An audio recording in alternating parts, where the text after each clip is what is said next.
গল্পের সওদাগর চ্যানেলে আপনাদের সবাইকে স্বাগত। আজকে আমরা শুনব শরদিন্দু বন্দ্যোপাধ্যায়ের ব্যোমকেশ সিরিজের গল্প অর্থম নর্থম। স্নানাহারের জন্য উঠি করিতেছিলাম। বেলা 10:30 বাজিয়া গিয়াছিল। এমন সময় পাশের ঘরের টেলিফোনের ঘণ্টি বাজিয়া উঠিল। ব্যোমকেশ উঠিয়া গিয়া ফোন ধরিল। শুনিতে পাইলাম সে বলিতেছে, হ্যালো, কে আপনি? বিধুবাবু? ও নমস্কার। নমস্কার, কি খবর? হ্যাঁ, বলেন কি? আমায় যেতে হবে? তা বেশ, কত নম্বর? ও আচ্ছা আচ্ছা, 8 ঘন্টার মধ্যেই গিয়ে পৌঁছব। পাঞ্জাবির বোতাম লাগাইতে লাগাইতে ব্যোমকেশ ঘর হইতে বাহির হয়ে আসিল। বলিল, চলো হে, একটু ঘুরে আসা যাক। একটা খুন হয়ে গেছে, বিধুবাবু স্মরণ করেছে। আমি উঠে দাঁড়াইয়া জিজ্ঞাসা করিলাম, কোন বিধুবাবু? Deputy commissioner? ব্যোমকেশ হাসিয়া বলিল, হ্যাঁ তিনি। আমার পর এত দয়া হলো কেন বুঝতে পারছি না। নিজের ইচ্ছেই যে ডাকেনি তা তার কথার ভাবেই বেশ বোঝা গেল। বোধহয় উপর থেকে হুড়ো এসেছে। পুলিশের ডেপুটি কমিশনার বিধুবাবুর সঙ্গে কাজের সূত্রে আমাদের আলাপ হইয়াছিল। তিনি বেশ মুরব্বু গোছের লোক ছিলেন। দেখা হইলেই গাম্ভীর্যভাবে ব্যোমকেশকে অনেক সদুপদেশ দিতেন। ব্যোমকেশ যে বুদ্ধি ও কর্মদক্ষতায় তাহার অপেক্ষা সর্বাংশে ছোট, এই কথাটি ঘুরাইয়া ফিরাইয়া নানাভাবে প্রকাশ করিবার চেষ্টা করিতেন। ব্যোমকেশ অত্যন্ত বিনীতভাবে তাহার লেকচার শুনিত ও মনে মনে হাসিত। বিধুবাবু নিজের গুণ গরিমার বর্ণনা করিতে করিতে অনেক সময় পুলিশের অনেক গুড়ো খবর প্রকাশ করিয়া ফেলিতেন। তাই পুলিশ সংক্রান্ত কোনো খবর প্রয়োজন হইলেই ব্যোমকেশ তার সমীপে উপস্থিত হইয়া এক দফা লেকচার শুনিয়া আসিত। যৌবনকালে বোধ করি বিধুবাবু একেবারে নির্বোধ ছিলেন না। বিশেষত এই বয়স পর্যন্ত তাহার অসাধারণ ধৈর্য ও কর্মোৎসাহ ছিল। কিন্তু পুলিশ আইনের কলে পড়িয়া তাহার বুদ্ধিটা যন্ত্রবৎ হইয়া পড়িয়াছিল। সহকর্মীরা আড়ালে তাহাকে বুদ্ধবাবু বলিয়া ডাকিত। যা হোক, তাড়াতাড়ি কিছু জলজব করিয়া আমরা দুজনে বাহির হইলাম। বাসে যথাস্থানে পৌঁছাতে 20 মিনিট সময় লাগিল। স্থানটা শহরের উত্তরাংশে, ভদ্রবাঙালির কেন্দ্রীয় কলোনি, পল্লীর কেন্দ্রস্থল। নম্বর খুঁজিতে খুঁজিতে চোখে পড়িল একটা বাড়ির দরজায় দুজন লাল পাগড়ির দাঁড়াইয়া সতর্কভাবে গোফে চারা দিতেছে। বুঝিলাম এই বাড়িটাই ঘটনাস্থল। ব্যোমকেশের নাম শুনিয়া কনস্টেবলদ্বয় পথ ছাড়িয়া দিল। আমরা প্রবেশ করিলাম। বাহির হইতে দেখিলে দোতলা বাড়িটা ছোট বলিয়া মনে হয়, কিন্তু ভেতরে বেশ সুপ্রসর অবস্থাপন্ন লোকের বাড়ি বলিয়া মনে হয়। বাড়িতে প্রবেশ করিয়ে সম্মুখের খোলা দালানে বড় বড় টবে বাহারে তালগাছ সাজানো রইয়াছে চোখে পড়িল। একটা প্রকাণ্ড কাচের পাত্রে লাল মাছ খেলা করিতেছে। দালানের 3 ধারে বারান্দাযুক্ত কয়েকটি ঘর। প্রবেশদ্বারের সম্মুখে দালানের অপর প্রান্তে উপরে উঠিবার দুমুখ সিঁড়ি। ডান ধারের একটা ঘরে অনেক লোক গিরিজ করিতেছে। দেখিয়া আমরা সেই দিকেই গেলাম। দেখিলাম ঘরের মধ্যস্থলে টেবিলের সম্মুখে স্থূলকায় পক্কগুল্ফ বিধবাবু ভ্রুকুঞ্চিত করিয়া বসিয়া আছেন। বাড়ির চাকরের এজাহার হইয়া গিয়াছে, বামুনের এজাহার হইতেছে। লোকটা কাদো কাদো মুখে জ্বর হস্তে দাঁড়াইয়া বিধবাবুর কড়া কড়া প্রশ্নের জবাব দিতেছে ও ধমক খাইয়া চমকাইয়া উঠিতেছে। কয়েকজন নিম্নতর পুলিশ কর্মচারী চারদিক ঘিরিয়া দাঁড়াইয়া আছে। আমাদের দেখিয়া বিধুবাবুর মুখ আরো অপ্রসন্ন হইয়া উঠিল। তিনি বলিলেন, আপনারা এসেছেন, বসুন। বিশেষ কিছু নয়, একটা খুন হয়েছে, সামান্য ব্যাপার। কে আসামি তাও পরিষ্কার বোঝা যাচ্ছে, ওয়ারেন্ট ইস্যু করিয়ে দিয়েছি। কিন্তু কর্তার হুকুম হলো আপনাকে ডাকবে, তাই। বিধবাবু সজোরে একটা গলা ছাড়া দিয়া বলিলেন, কর্তার ইচ্ছাই কর্ম, আপনিও দেখুন, যদিও দেখবার কিছুই নেই। ব্যোমকেশ বলিল, আপনি স্বয়ং যে কাজে রয়েছেন তাতে আমার থাকা না থাকার সমান। যা হোক, কমিশনার সাহেব যখন হুকুম দিয়েছেন তখন আপনার সহকারী হিসাবে আমি না হয় থাকব, কিন্তু ব্যাপারটা কি বলুন তো, কে খুন হয়েছে? কৈতববাদের অপার মহিমা। দেবতা একটু প্রসন্ন হইলেন, বলিলেন, এবারের কর্তা করালি বাবু গত রাত্রে ঘুমন্ত অবস্থায় খুন হয়েছে। মৃত্যুর ধরনটা একটু নতুন গোছের, তাই সাহেব একেবারে ঘাবড়ে গেছে। কিন্তু আসলে ব্যাপারটা খুব সহজ। করালি বাবুর এক ভাগ্নে মতিলাল সেই এই কাজ করেছে, আজ আর করেই ফেরার হয়েছে। ব্যোমকেশ বিনীতভাবে বলিল, গোড়া থেকে সমস্ত কথা না বললে আমার মতো লোকের বুঝে ওঠা সম্ভব নয়। দয়া করে একটু খোলাসাভাবে বলবেন কি? বিধুবাবুর মুখের মেঘ সম্পূর্ণ কাটিয়া গেল। তিনি একটু গাম্ভারী হাস্য করিয়া বলিলেন, একটু বসুন, এই লোকটার এজাহার শেষ করে নেই, তারপর সব কথা আপনাকে বুঝিয়ে বলবো। পাচক ব্রাহ্মণটা তখনও দাঁড়াইয়া কাঁপিতেছিল। বিধুবাবু তাহাকে প্রচণ্ড এক ধমক দিয়া বলিলেন, সাবধান হয়ে বুঝে সমঝে কথা বলবে। মিথ্যে কথা একটা বলেছ কি সঙ্গে সঙ্গে হাতে হাত করা, বুঝলে? বামুন ঠাকুর শীর্ণকণ্ঠে বলিল, আজ্ঞে। বিধুবাবু তখন অসমাপ্ত জেরা আরম্ভ করিলেন, কাল রাত্রে তুমি মতিলাল বাবুকে কখন বাড়ি থেকে বেরিয়ে যেতে দেখেছিলে? আগে ঘড়ি তো দেখিনি, বোধহয় একটি দুটো হবে। ঠিক করে বলো, একটা না দুটো? আগে 12টা, একটা হবে। বিধুবাবু হুমকি দিয়া উঠিলেন, আবার 5 রকম কথা, ঠিক বল, 12টা না একটা না দুটো? পাচক একটা ঠক গিলিয়া বলিল, আগে 12টা। দারোগা ক্ষিপ্র হস্তে জবানবন্দি লিখিয়া লইতে লাগিল। তিনি চোরের মতো পাট্টি পিটিপে বেরিয়ে গেলেন। আগে হ্যাঁ, তিনি প্রায় রোজ রাত্রিরেই বাড়ি থাকেন না। আবার বাজে কথা, যা জিজ্ঞেস করছি তার উত্তর দাও। মতিলাল বাবুকে তুমি উপর থেকে নেমে আসতে দেখেছিলে? আগে না হুজুর, তিনি যখন সদর দরজা দিয়ে বেরিয়ে যান তখন দেখেছিলাম, উপর থেকে নামতে দেখিনি। তুমি তখন কোথায় ছিলে? আগে আগে সত্যি কথা বলো, তুমি তখন কোথায় গিয়েছিলে? পাচক ভয় কম্পিত স্বরে জড়ায়া জড়ায়া বলিল, আগে ধর্মাবতার, আমার দেশের লোকেরা এ বাড়ির সামনে মেজ করে থাকে, তাই রাতের কাজকর্ম শেষ হলে তাদের আড্ডায় গিয়ে একটু বসি।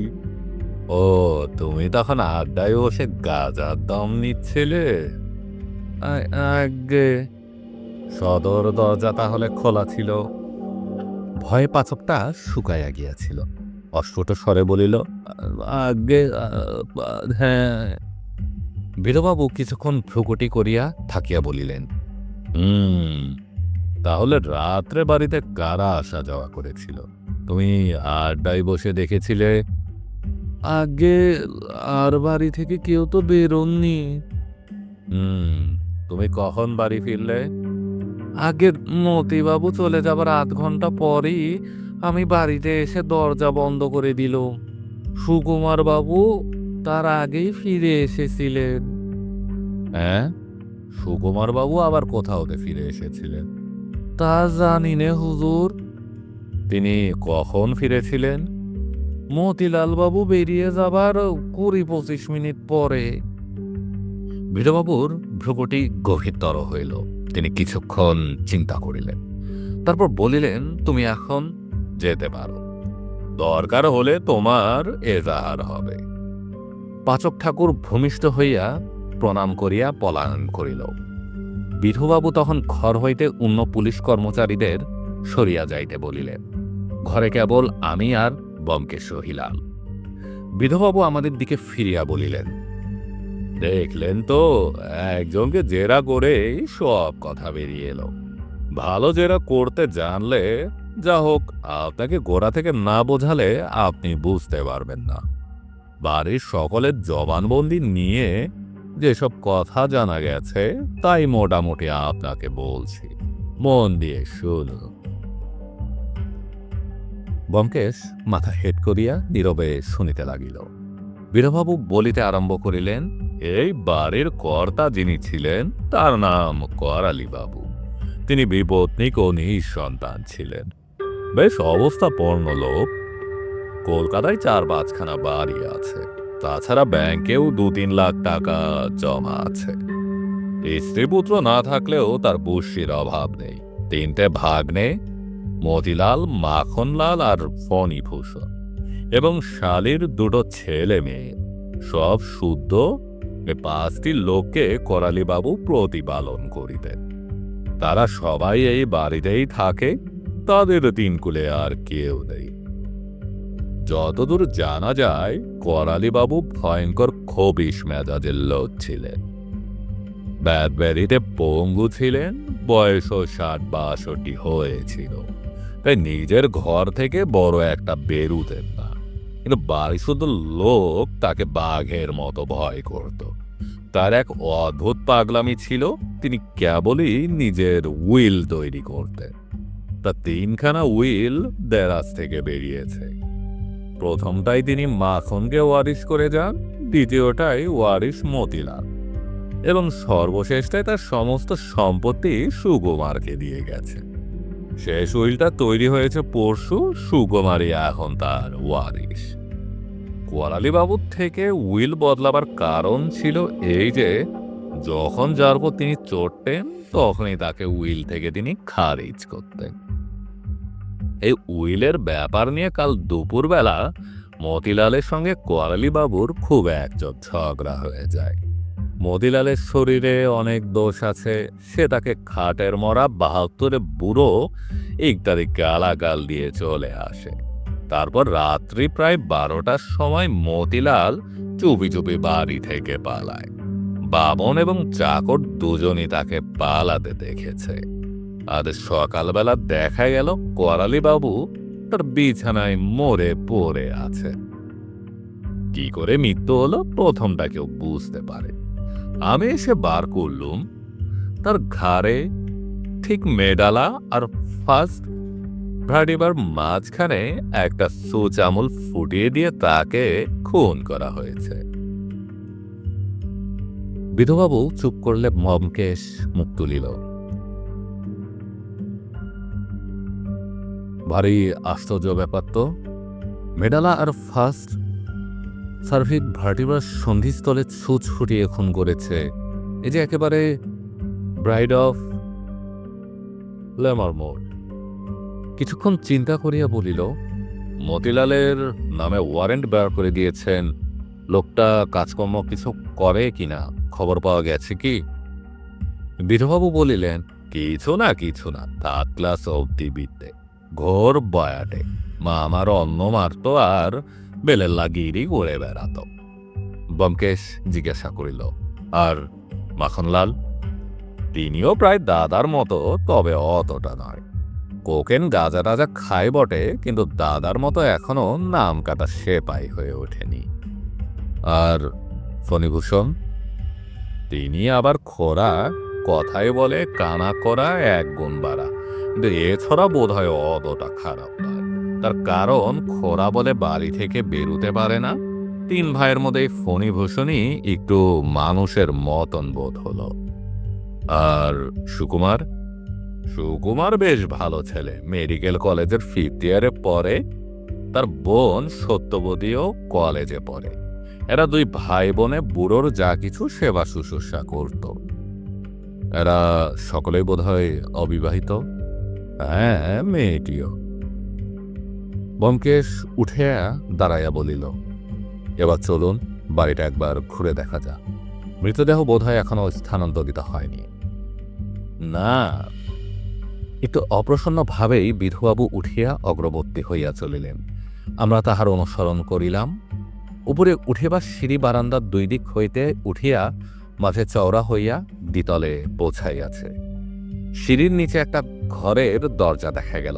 ব্যোমকেশ জিজ্ঞাসা করিল, ও ঘরটিকার?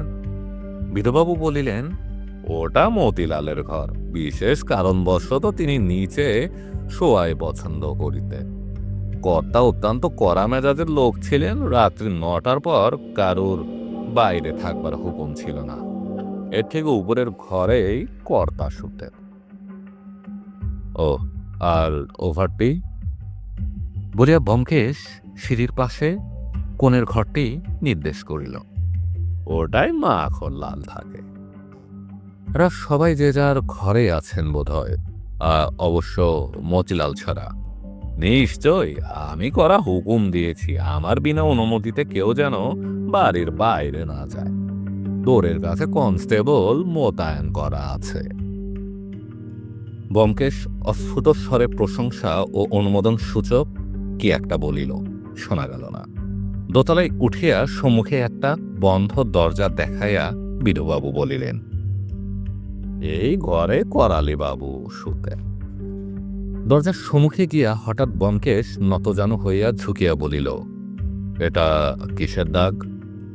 বিধুবাবু ঝুঁকিয়া একবার দেখিলেন, তারপর সোজা হইয়া তাচ্ছিল্য ঘরে বলিলেন, ও চায়ের দাগ। প্রত্যহ সকালে ওই মেয়েটি সত্যবতী চা তৈরি করে এনে করালি বাবুকে ডাকত।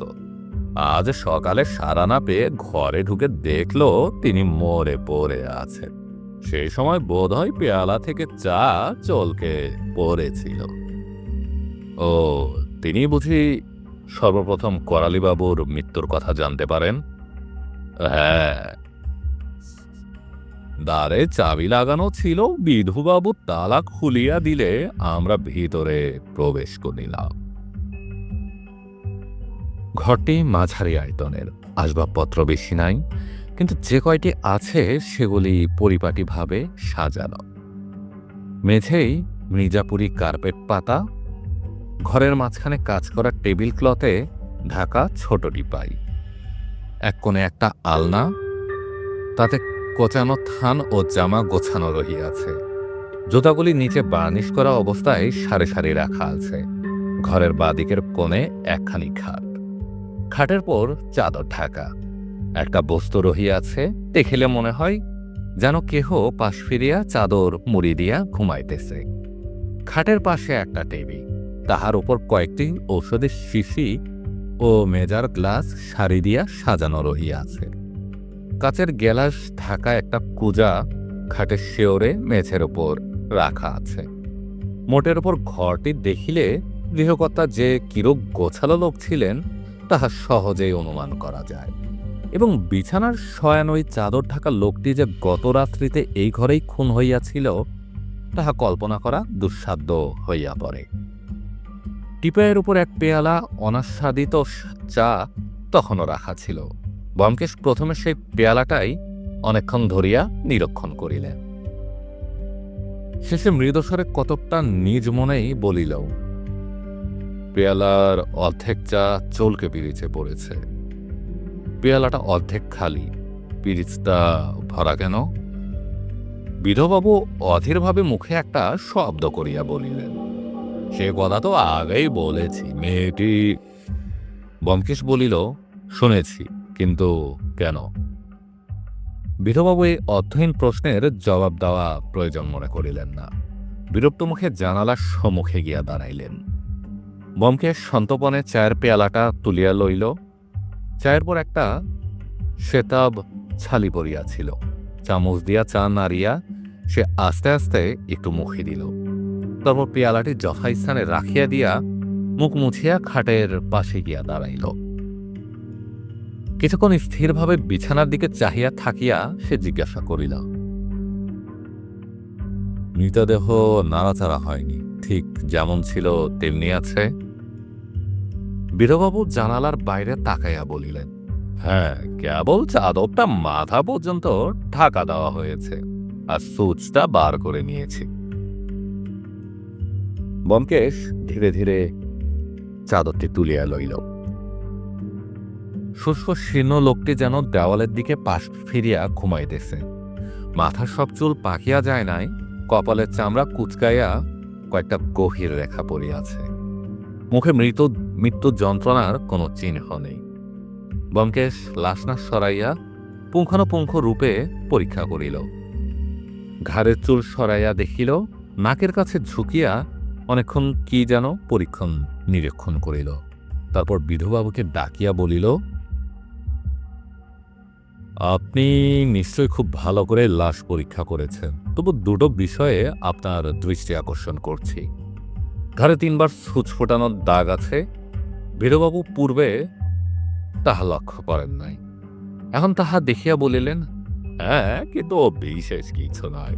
মেডাল আর মেরুদণ্ডের সন্ধিস্থলটা খুঁজে পায়নি, তাই কয়েকবার সূচ ফুটিয়েছে। দ্বিতীয় বিষয়টা কি? নাকটা দেখেছেন? না।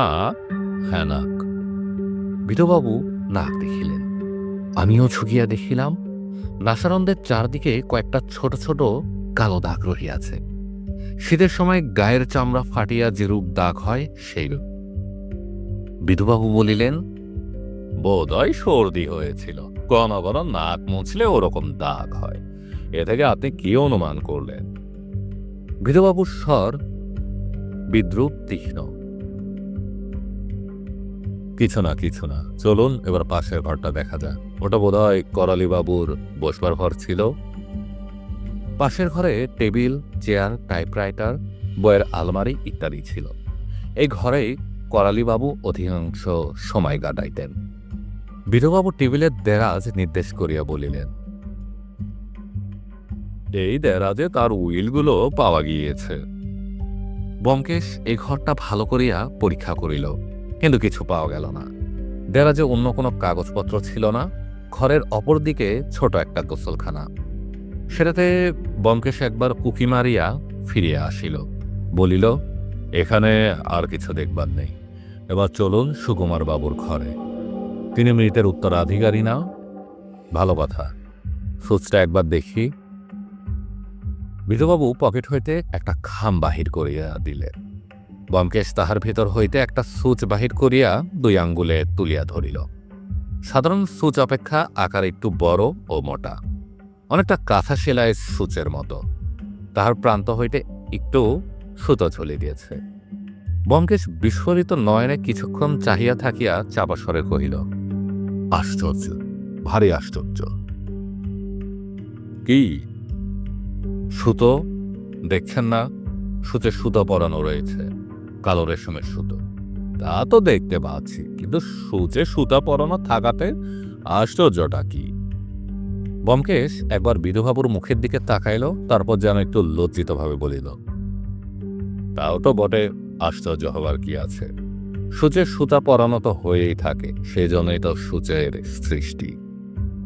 সূচ খামে ভরিয়া বিধুবাবুকে ফেরত দিল, বলিল, চলুন এবার সুকুমার বাবুকে দেখা যাক। বারান্দার বাঁদিকের মোড় ঘুরিয়া কোণের ঘরটা সুকুমার বাবু। তার ভেজানো ছিল। বিধুবাবু নিঃসংশয়ে দাঁত ঠেলিয়া ভেতরে প্রবেশ করিলেন। সুকুমার টেবিলের উপর কোনোই রাখিয়া দুহাতে মুখ ঢাকিয়া বসিয়াছিল। আমরা ঢুকিতেই তাড়াতাড়ি উঠিয়া দাঁড়াইল। ঘরের একধারে খাট, অপর ধারে টেবিল চেয়ার ও বইয়ের আলমারি। কয়েকটা তরঙ্গ দেওয়ালের ওপর উপরি উপরি করিয়া রাখা আছে। সুকুমারের বয়স বোধ করি 24-25 হইবে। চেহারাও বেশ ভালো, ব্যায়ামপুস্তও বলিষ্ঠ গোছের দেহ। কিন্তু বাড়িতে এই ভয়ঙ্কর দুর্ঘটনার ফলে মুখ শুকাইয়া চোখ বসিয়া গিয়া অত্যন্ত শ্রীহীন হইয়া পড়িয়াছে। আমাদের 3 জনকে একসঙ্গে প্রবেশ করিতে দেখিয়া তাহার চোখে একটা ভয়ের ছায়া পড়িল। বিধুবাবু বলিলেন, সুকুমার বাবু, ইনি ব্যোমকেশ বক্সী, আপনার সঙ্গে কথা কহিতে চান। সুকুমার গলা সাফ করিয়া বলিল, বসুন। ব্যোমকেশ টেবিলের সম্মুখে বসিল। একখানা বই টেবিলের উপর রাখা ছিল। তুলিয়া লইয়া দেখিল গ্রের অ্যানাটমি। পাতা উল্টাইতে উল্টাইতে বলিল, আপনি কাল রাত 12টার সময় কোথা থেকে ফিরছিলেন সুকুমার বাবু? সুকুমার চমকে উঠিল। তারপর অস্ফুট স্বরে বলিল, সিনেমায় গিয়েছিল। ব্যোমকেশ মুখ না তুলিয়া জিজ্ঞাসা করিল, কোন সিনেমায়? চিত্রা। বিধুবাবু একটু ধমকে সুরে বলিলেন, এ আমাকে আগে বলা উচিত ছিল, বলেননি কেন? সুকুমার আমতা আমতা করিয়া বলিল, দরকারি মনে হয় নাই, তাই বলিনি। বিধবাবু গম্ভীর মুখে বলিলেন, দরকারি কি অদরকারি সে বিচার আমরা করব। আপনি যে চিত্রায় গিয়েছিলেন তার কোনো প্রমাণ আছে? সুকুমার কিছুক্ষণ নত মুখে চিন্তা করিল। তারপর আলনায় টাঙানো পাঞ্জাবির পকেট হইতে একখণ্ড রঙিন কাগজ আনায়া দেখাইল। কাগজখানা সিনেমার টিকিটের অর্ধাংশ। বিধবাবু সেটা ভালো করিয়া দেখিয়া নোটবুকের মধ্যে রাখিলেন। ব্যোমকেশ বইয়ের পাতা উল্টাইতে উল্টাইতে বলিল, সন্ধ্যের শোতে না গিয়ে 9:30 শোতে গিয়েছিলে, এর কি কোনো কারণ ছিল? সুকুমারের মুখ ফ্যাকাশে হইয়া গেল। সে অনুচ্চ স্বরে বলিল, না, কারণ এমন কিছু। ব্যোমকেশ বলিল, বেশি রাত্রি পর্যন্ত বাইরে থাকা করালিবাবু পছন্দ করেন না, কথা নিশ্চয় আপনার জানা ছিল। সুকুমার উত্তর দিতে পারিল না, পাংশু মুখে দাঁড়াইয়া রইল। হঠাৎ তাহার মুখের দিকে পূর্ণ দৃষ্টিতে চাহিয়া ব্যোমকেশ জিজ্ঞাসা করিল, করালিবাবুর সঙ্গে আপনার শেষ দেখা কখন হয়েছিল? একটু ঢোক গিলিয়া সুকুমার কহিল, সন্ধে 5টার সময়। আপনি তার ঘরে গিয়েছিলেন? হ্যাঁ। কেন? সুকুমার জোর করে নিজের কণ্ঠস্বর সংযত করিয়া ধীরে ধীরে বলিল, মেসমশাইকে উইল সম্বন্ধে কিছু বলতে গিয়েছিলুম। তিনি মতিদাদাকে বঞ্চিত করে আমার নামে সমস্ত উইল করেছিলেন। এনে মতিদার সঙ্গে দুপুরবেলা তার বর্ষা হয়। আমি মেসমশাইকে বলতে গিয়েছিলাম আমি একা তার সম্পত্তি চাইনি, তিনি যেন তার সম্পত্তি সবাইকে সমানভাবে ভাগ করে দেন। তারপর আমার কথা শুনে তিনি আমাকে ঘর থেকে বেরিয়ে যেতে বললেন। আপনিও বোধহয় বেরিয়ে গেলেন? হ্যাঁ, সেখান থেকে আমি ফণির ঘরে গিয়ে বসলুম। ফণির সঙ্গে কথা কইতে কইতে রাত হয়ে গেল। মনটা খারাপ হয়ে গিয়েছিল, তাই ভাবলুম বায়োস্কোপ দেখে আসি। ফণিও যেতে বলল, তাই রাত্রে চুপচুপ করে গিয়েছিল। ভেবেছিলাম মেসমশাই জানতে পারবেন না। সুকুমারের কৈফত শুনিয়া বিধুবাবু সন্তুষ্ট হইয়াছেন তাহা বোঝা গেল। ব্যোমকেশের মুখ কিন্তু নির্বিকার হইয়া রহিল। বিধুবাবু বেশ একটু কঠিন স্বরে বলিলেন, আপনার মনের কথা কি বলুন তো ব্যোমকেশ বাবু, আপনি কি সুকুমার বাবুকে খুনি বলে সন্দেহ করেন? ব্যোমকেশ উঠিয়া দাঁড়াইয়া বলিল, না না, সে কি কথা, চলুন এবার এর ভাগ্নের ঘরটা। বিধুবাবু অত্যন্ত রূঢ়ভাবে বলিলেন, চলুন, কিন্তু অযথা একটা মেয়েকে উত্ত্যক্ত করার কোনো দরকার ছিল না। সে কিছু জানে না, তাকে যা জিজ্ঞাসা করবার আমি জিজ্ঞাসা করে নিয়েছি। ব্যোমকেশ কুণ্ঠিতভাবে বলিল, সে তো নিশ্চয়ই, তবু একবার। বারান্দা যেখানে মোড় ফিরিয়ে আছে সেই কোণের উপর মেয়েটির ঘর। বিধুবাবু গিয়া দরজায় টোকা মারিলেন। 8 মিনিট পরে একটা 17-18 বছরের মেয়ে দরজা খুলিয়া আমাদের দেখিয়া কবাটের পাশে সরিয়া দাঁড়াইল। আমরা সংকুচিত পদে ঘরে প্রবেশ করিলাম। সুকুমারও আমাদের পেছনে পিছনে আসিয়াছিল। সে গিয়া ক্লান্তভাবে বিছানায় গিয়া বসি পড়িল। ঘরে ঢুকিবার সময় মেয়েটিকে একবার দেখিয়া লইয়াছিলাম। তাহার গায়ের রং ময়লা, লম্বা রোগা গোছের চেহারা, কাঁদিয়া কাঁদিয়া চোখ দুটি লাল হইয়া উঠিয়াছে, মুখ ঈষৎ ফুলিয়াছে। সুতরাং সে সুশ্রী কি কুশ্রী তাহা বুঝিবার উপায় নেই। মাথার চুল রুক্ষ। এই শোকে অবসন্ন মেয়েটিকে জেরা করবার নিষ্ঠুরতার জন্য মনে মনে ব্যোমকেশের উপর রাগ হইতেছিল, কিন্তু তাহার কণ্ঠার আড়ালে যে একটা দৃঢ় সংকল্পিত উদ্দেশ্য রহিয়াছে তাহাও বুঝিতে পারিয়াছিলাম। ব্যোমকেশ মেয়েটিকে একটি নমস্কার করিয়া বিনীতভাবে বলিল, আপনাকে একটু কষ্ট দিব, কিছু মনে করবেন না। এরকম একটা ভয়ানক দুর্ঘটনা যখন বাড়িতে হয়ে যায় তখন বোঝার ওপর শাকের আটির মতো পুলিশের ছোটখাটো উৎপাতও সহ্য করতে হয়। বিধুবাবু ফোঁস করিয়া উঠিলেন, পুলিশের নামে বদনাম দেবেন না, আপনি পুলিশ নন। ব্যোমকেশ সেদিকে কর্ণপাত না করিয়া বলিল, বেশি নয়, 2-1টি সাধারণ প্রশ্ন আপনাকে করব। বসুন বলিয়া ঘরের একটিমাত্র চেয়ার নির্দেশ করিল। মেয়েটি বিদেশপূর্ণ দৃষ্টিতে একবার ব্যোমকেশের দিকে তাকাইল, তারপর চাপা ভাঙ্গা গলায় বলিল, আপনি কি জানতে চান বলুন, আমি দাঁড়িয়েই জবাব দিচ্ছি। বসবেন না? আচ্ছা, আমি তাহলে বসি। চেয়ারে বসিয়া ব্যোমকেশ একবার ঘরের চারিদিকে চাহিয়া দেখিল। এ ঘরটিও সুকুমারের ঘরের মতো অত্যন্ত সাধাসিধা। আসবাবের বাহুল্য নাই।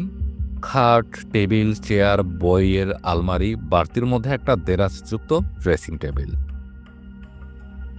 কড়িকাঠির দিকে অন্যমনস্কভাবে তাকাইয়া ব্যোমকেশ জিজ্ঞাসা করিল, আপনি রোজ সকালে চা নিয়ে করালিবাবুকে ডাকতেন? মেয়েটি নীরবে ঘাড় নাড়িল। ব্যোমকেশ বলিল, আজ তাহলে চা দিতে গিয়েই আপনি প্রথম জানতে পারলেন যে তিনি মারা গেছেন? মেয়েটি আবার ঘাড় নাড়িল। এর আগে আপনি কিছু জানতেন না? বিধবাবু গলার মধ্যে গজগজ করিয়া বলিলেন, বাজে প্রশ্ন, বাজে প্রশ্ন, একেবারে ফুলিশ। ব্যোমকেশ যেন শুনিতে পায় নাই এমনভাবে বলিল, রাত্রিতে করালিবাবুর দরজা খোলা থাকত? হ্যাঁ, এবাড়ির কারো দরজা বন্ধ করে শোবার হুকুম ছিল না। মেসমশাই নিজেও রাত্রিতে দরজা খুলে শুতেন। বটে, তাহলে? বিধবাবু আর যেন সহ্য করতে না পারিয়া বলিয়া উঠিলেন, ঢের হয়েছে, এবার উঠুন। যত বাজে প্রশ্ন করে বেচারিকে বিরক্ত করবার দরকার নেই। আপনি ক্রস এক্সামিন করতে জানেন না। এতক্ষণে ব্যোমকেশের বিনীতভাবের মুখোশ খসিয়া পড়িল। খোঁজা হওয়া বাঘের মতো সে বিধবাবুর দিকে ফিরিয়া তীব্র অথচ অনচ্ছ কণ্ঠে বলিল, যদি বারবার বিরক্ত করেন তাহলে কমিশনার সাহেবকে জানাতে বাধ্য হব যে আপনি আবার অনুসন্ধানে বাধা দিচ্ছেন। আপনি জানেন এ ধরনের কেস সাধারণ পুলিশের এলাকায় পড়ে না, এটা সিআইডির কেস। গালে চর খাইলেও বোধ করি বিধবাবু এত স্তম্ভিত হইতেন না। তিনি আরক্ত চক্ষুতে কটমট করিয়া কিছুক্ষণ ব্যোমকেশের পানে তাকাইয়া রহিলেন, তারপর একটা অর্ধচারিত কথা গিলিয়া ফেলিয়া গটগট করিয়া ঘর হইতে বাহির হইয়া গেলেন। ব্যোমকেশ মেয়েটির দিকে ফিরিয়া আবার আরম্ভ করিল, আপনি করালিবাবুর মৃত্যুর কথা জানতেন না? ভেবে দেখুন। ভেবে দেখেছি, জানতুম না। মেয়েটির গলার আওয়াজে একটু জিদের আভাস পাওয়া গেল। ব্যোমকেশ কিছুক্ষণ ভ্রু কুঞ্চিত করিয়া চুপ করিয়া রহিল, তারপর বলিল, যাক, এখন আরেকটা কথা বলুন তো, করালিবাবু চায় ক চামচ চিনি খেতেন? মেয়েটি আবার অবাক হইয়া চাহিয়া রইল, শেষে বলিল, চিনি? মেসমশাই চিনি একটু বেশি খেতেন, 3-4 চামচ দিতে হতো। বন্দুকের গুলির মতো প্রশ্ন হইল, তবে আজ তার চায় আপনি চিনি দেননি কেন? মেয়েটির মুখ একেবারে ছায়ের মতো হইয়া গেল। ত্রাস বিস্ফোরিত নয়নে সে একবার চারদিকে চাহিল, তারপর অধর দংশন করিয়া অতি কষ্টে নিজেকে সম্বরণ করিয়া বলিল, বোধহয় মনে ছিল না, কাল থেকে আমার শরীরটা ভালো নেই। কাল কলেজে গিয়েছিলেন? অস্পষ্ট অথচ বিদ্রোহপূর্ণ উত্তর হইল, হ্যাঁ। অলসভাবে চেয়ার ছাড়িয়া উঠিয়া ব্যোমকেশ ধীরে ধীরে বলিল, সব কথা খুলে বললে আমাদের অনেক সুবিধা হয়, আপনাদেরও হয়তো সুবিধা হতে পারে। মেয়েটি ঠোঁট টিপিয়া দাঁড়াইয়া রহিল, উত্তর দিল না। ব্যোমকেশ আবার বলিল, সব কথা বলবেন কি? মেয়েটি আস্তে আস্তে কাটিয়া কাটিয়া বলিল, আমি আর কিছু জানি না। ব্যোমকেশ একটা নিঃশ্বাস ফেলিল। এতক্ষণে সে টেবিলের উপর রক্ষিত একটা সেলের বাক্সর দিকে চাহিয়া কথা কহিতেছিল। এবার টেবিলের নিকট গিয়া দাঁড়াইল, বাক্সটা নির্দেশ করিয়া বলিল, এটা আপনার বোধ হয়? হ্যাঁ। বাক্সটা ব্যোমকেশ খুলিল। বাক্সের মধ্যে একটা অসমাপ্ত টেবিল ক্লথ ও নানা রঙের রেশমি সুতো তাল পাকানো ছিল। সুতোর তালটা তুলিয়া লইয়া ব্যোমকেশ নিজ মনেই বলিতে লাগিল, লাল, বেগুনি, নীল, কালো, কালো। সুতা রাখিয়া দিয়া বাক্সের মধ্যে কি যেন খুঁজিল। পাট করা টেবিল ক্লথটা খুলিয়া দেখিল, তারপর মেয়েটির দিকে ফিরিয়া বলিল, সুচ কই? মেয়েটি একেবারে কাঠ হইয়া গিয়েছিল। তাহার মুখ দেয়া কেবল বাহির হইল, থুচ। ব্যোমকেশ বলিল, হ্যাঁ, সুচ। সুচ দিয়ে সেলাই করেন নিশ্চয়, সে সুচ কোথায়? মেয়েটি কি বলিতে গেল, কিছু বলিতে পারিল না। হঠাৎ ফিরিয়া দাদা বলিয়া ছুটিয়া সুকুমার যেখানে বসিয়া ছিল সেখানে তাহার কোলের মধ্যে গিয়া মাথা রাখিয়া কাঁদিয়া উঠিল। চাপা কান্নার আবেগে তাহার সমস্ত দেহ কাঁপিয়া উঠিতে লাগিল। সুকুমার বিহ্বলের মতো তাহার মুখটা তুলিবার চেষ্টা করিতে করিতে বলিতে লাগিল, সত্য সত্য। সত্যবতী মুখ তুলিল না, কাঁদিতেই লাগিল। ব্যোমকেশ তাহাদের নিকটে গিয়া খুব নরম সুরে বলিল, ভালো করলেন না, আমাকে বললে পারতেন। আমি পুলিশ নই, শুনেছেন তো। বললে হয়তো আপনাদের সুবিধে হতো। চলো অজিত। ঘর হইতে বাইরে আসিয়া ব্যোমকেশ সন্তপনে দ্বার ভেজাইয়া দিল। কিছুক্ষণ ভ্রু কুঞ্চিত করিয়া দাঁড়াইয়া থাকিয়া হঠাৎ মুখ তুলিয়া বলিল, এবার? হ্যাঁ, ফণিবাবু, চলো। বোধহয় ওদিকটার ঘরটা তার। করালিবাবুর ঘর পার হইয়া বারান্দার অপর প্রান্তের মোড় ঘুরিয়া পাশেই একটা দরজা পড়ে। ব্যোমকেশ তাহাতে টোকা মারল। একটা ২০-২২ বছরের ছোকরা দরজা খুলিয়া দিল। ব্যোমকেশ জিজ্ঞাসা করিল, আপনি ফণিবাবু? সে ঘাড় নাড়িয়া বলিল, হ্যাঁ, আসুন। ফণির চেহারা দেখিয়াই মনে হয় তার শরীরে কোথাও একটা অসঙ্গতির আছে, কিন্তু সহসা ধরা যায় না। তাহার দেহ বেশ পুষ্ট, কিন্তু মুখখানা হাড় বাহির করা। বহুদিনের নিরুদ্ধ বেদনা যেন অল্প বয়সেই তাহার মুখখানাকে রেখা চিহ্নিত করিয়া দিয়াছে। আমরা ঘরে প্রবেশ করিতেই সে আগে আগে গিয়ে একটা চেয়ার নির্দেশ করিয়া বলিল, বসুন। তখন তার হাঁটার ভঙ্গি দেখিয়া বুঝিলাম শারীরিক অসঙ্গতিটা কোনখানে। তার বা পাটা অস্বাভাবিক স্বরূপ, চলিত কথায় যাহাকে ছিনে পড়া বলে তাই। ফলে হাঁটিবার সময় সে একটু বেশ খোঁড়াইয়া চলে। আমি বিছানার এক পাশে বসিলাম, ফণি আমার পাশে বসিল। ব্যোমকেশ প্রথমটা কি বলিবে ভাবিয়া পাইল না। শেষে একটু ইতস্তত করিয়া বলিল, এই ব্যাপারে পুলিশ আপনার দাদা মতিলাল বাবুকে সন্দেহ করে, আপনি জানেন বোধ হয়। ফণি বলিল, জানি, কিন্তু আমিও জোর করে বলতে পারি যে দাদা নির্দোষ। দাদা ভয়ানক রাগী আর ঝগড়াটে, কিন্তু সে মামাকে খুন করবে এ আমি বিশ্বাস করতে পারি না। ব্যোমকেশ বলিল, বিষয় থেকে বঞ্চিত হবার রাগে তিনি এ কাজ করতে পারেন নাকি? ফণি বলিল, সে অজুহাত শুধু দাদার নয়, আমার ৩ ভাইয়েরই আছে। তবে শুধু দাদাকেই সন্দেহ করবেন কেন? ব্যোমকেশ প্রশ্নটা এড়াইয়া গিয়া বলিল, আপনি যা জানেন সব কথাই বোধহয় পুলিশকে বলেছেন, তবু ২-১টা কথা জানতে চাই। ফণি একটু বিস্মিত হইয়া বলিল, আপনি কি পুলিশের লোক নন? আমি ভেবেছিলাম আপনারা সিআইডি। ব্যোমকেশ সহাস্যে মাথা নাড়িয়া বলিল, না, আমি একজন সামান্য সত্যান্বেষী মাত্র। বিস্ফোরিত চক্ষে ফণি বলিল, ব্যোমকেশ বাবু, আপনি সত্যান্বেষী ব্যোমকেশ বক্সী? ব্যোমকেশ ঘাড় নাড়িল। এখন বলুন তো, করালিবাবুর সঙ্গে বাড়ির আর সকলের সম্বন্ধটা কিরকম ছিল? অর্থাৎ তিনি কাকে বেশি ভালোবাসতেন, কাকে অপছন্দ করতেন, এইসব। ফণি কিছুক্ষণ গালে হাত দিয়া চুপ করিয়া রহিল। তারপর একটু স্নান হাসিয়া বলিল, দেখুন, আমি খোড়া মানুষ। হুমান আমাকে মেরেছেন, তাই আমি ছোটবেলা থেকে কারুর সঙ্গে ভালো করে মিশতে পারি। এই ঘর আর এই বইগুলো আমার জীবনের সঙ্গী।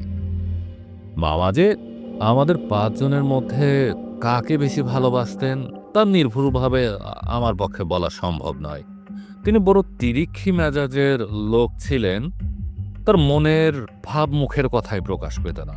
তবে আচে আন্দাজে যতদূর বোঝা যায় সত্যবতীকেই মনে মনে ভালোবাসতেন। আর আপনাকে? আমাকে আমি খরা অকর্মণ্য বলে হয়তো ভেতরে ভেতরে একটু দয়া করতেন, কিন্তু তার বেশি কিছু। আমি মৃতের অমর্যাদা করছি না, বিশেষত তিনি আমাদের অন্নদাতা। তিনি আশ্রয় না দিলে আমি না খেতে পেয়ে মরে যেতাম। কিন্তু মামার শরীরে প্রকৃত ভালোবাসা বোধহয় ছিল না। ব্যোমকেশ বলিল, তিনি সুকুমার বাবুকে সব সম্পত্তি দিয়ে গেছেন, জানেন বোধ হয়। ফোন একটু হাসিল। শুনেছি সুকুমার দাদা সব দিক থেকে যোগ্য লোক, কিন্তু ও থেকে মামার মনের ভাব কিছু বোঝা যায় না। তিনি আশ্চর্য খেয়ালি লোক ছিলেন। যখনই কার উপর রাগ হতো তখনই টপাটপ টাইপ করে উইল বদলে ফেলতেন। বোধহয় এ বাড়িতে এমন কেউ নেই যার নামে একবার মামা উইল তৈরি না করেছে। বঙ্কেশ বলিল, শেষ উইল যখন সুকুমার বাবুর নামে, তখন তিনি সম্পত্তি পাবেন। ফোনে জিজ্ঞাসা করিল, আইন কি তাই বলে? আমি ঠিক জানি না। আইন তাই বলে। বঙ্কেশ একটু ইতস্তত করিয়া জিজ্ঞাসা করিল, এ অবস্থায় আপনি কি করবেন? কিছু ঠিক করেছেন কি? ফণি চুলের মধ্যে একবার আঙ্গুল চালাইয়া জানালার বাইরে তাকাইয়া বলিল, কি করব, কোথায় যাব, কিছু জানি না। লেখাপড়া শিখিনি, উপার্জন করবার যোগ্যতা নেই। সুকুমার দাদা যদি আশ্রয় দেয় তবে তার আশ্রয় থাকব, না হয় রাস্তায় গিয়ে দাঁড়াতে হবে। তার চোখের কোণে জল আসিয়া পড়িয়াছে দেখি আমি তাড়াতাড়ি অন্যদিকে মুখ ফিরে লহিলাম। বঙ্কেশ অন্যমনস্কভাবে বলিল, সুকুমার বাবু কাল রাত্রি 12টার সময় বাড়ি ফিরেছেন। ফোনে চমকিয়া ফিরিয়া চাহিল। রাত্রি 12টার সময়? ও হ্যাঁ, তিনি বায়োস্কোপে গিয়েছিলেন। বঙ্কেশ জিজ্ঞাসা করিল, করালি বাবুকে কটার সময় খুন করা হয়েছে আপনি আন্দাজ করতে পারেন? কোনো রকম শব্দ টব্দ শুনেছিলেন কি? কিছু না, হয়তো শেষ রাত্রে। তিনি রাত্রে 12টায় খুন হয়েছেন। বঙ্কেশ উঠিয়া পড়িল, ঘড়ি দেখিয়া বলিল, ওহ, 2:30 বেজে গিয়েছে। আর না, চলো হে অজিত, বেশ খিদে পেয়েছে। আপনাদেরও তো এখনো খাওয়া দাওয়া কিছুই হয়নি। নমস্কার। এমন সময় নিচে একটা গন্ডগোল শোনা গেল।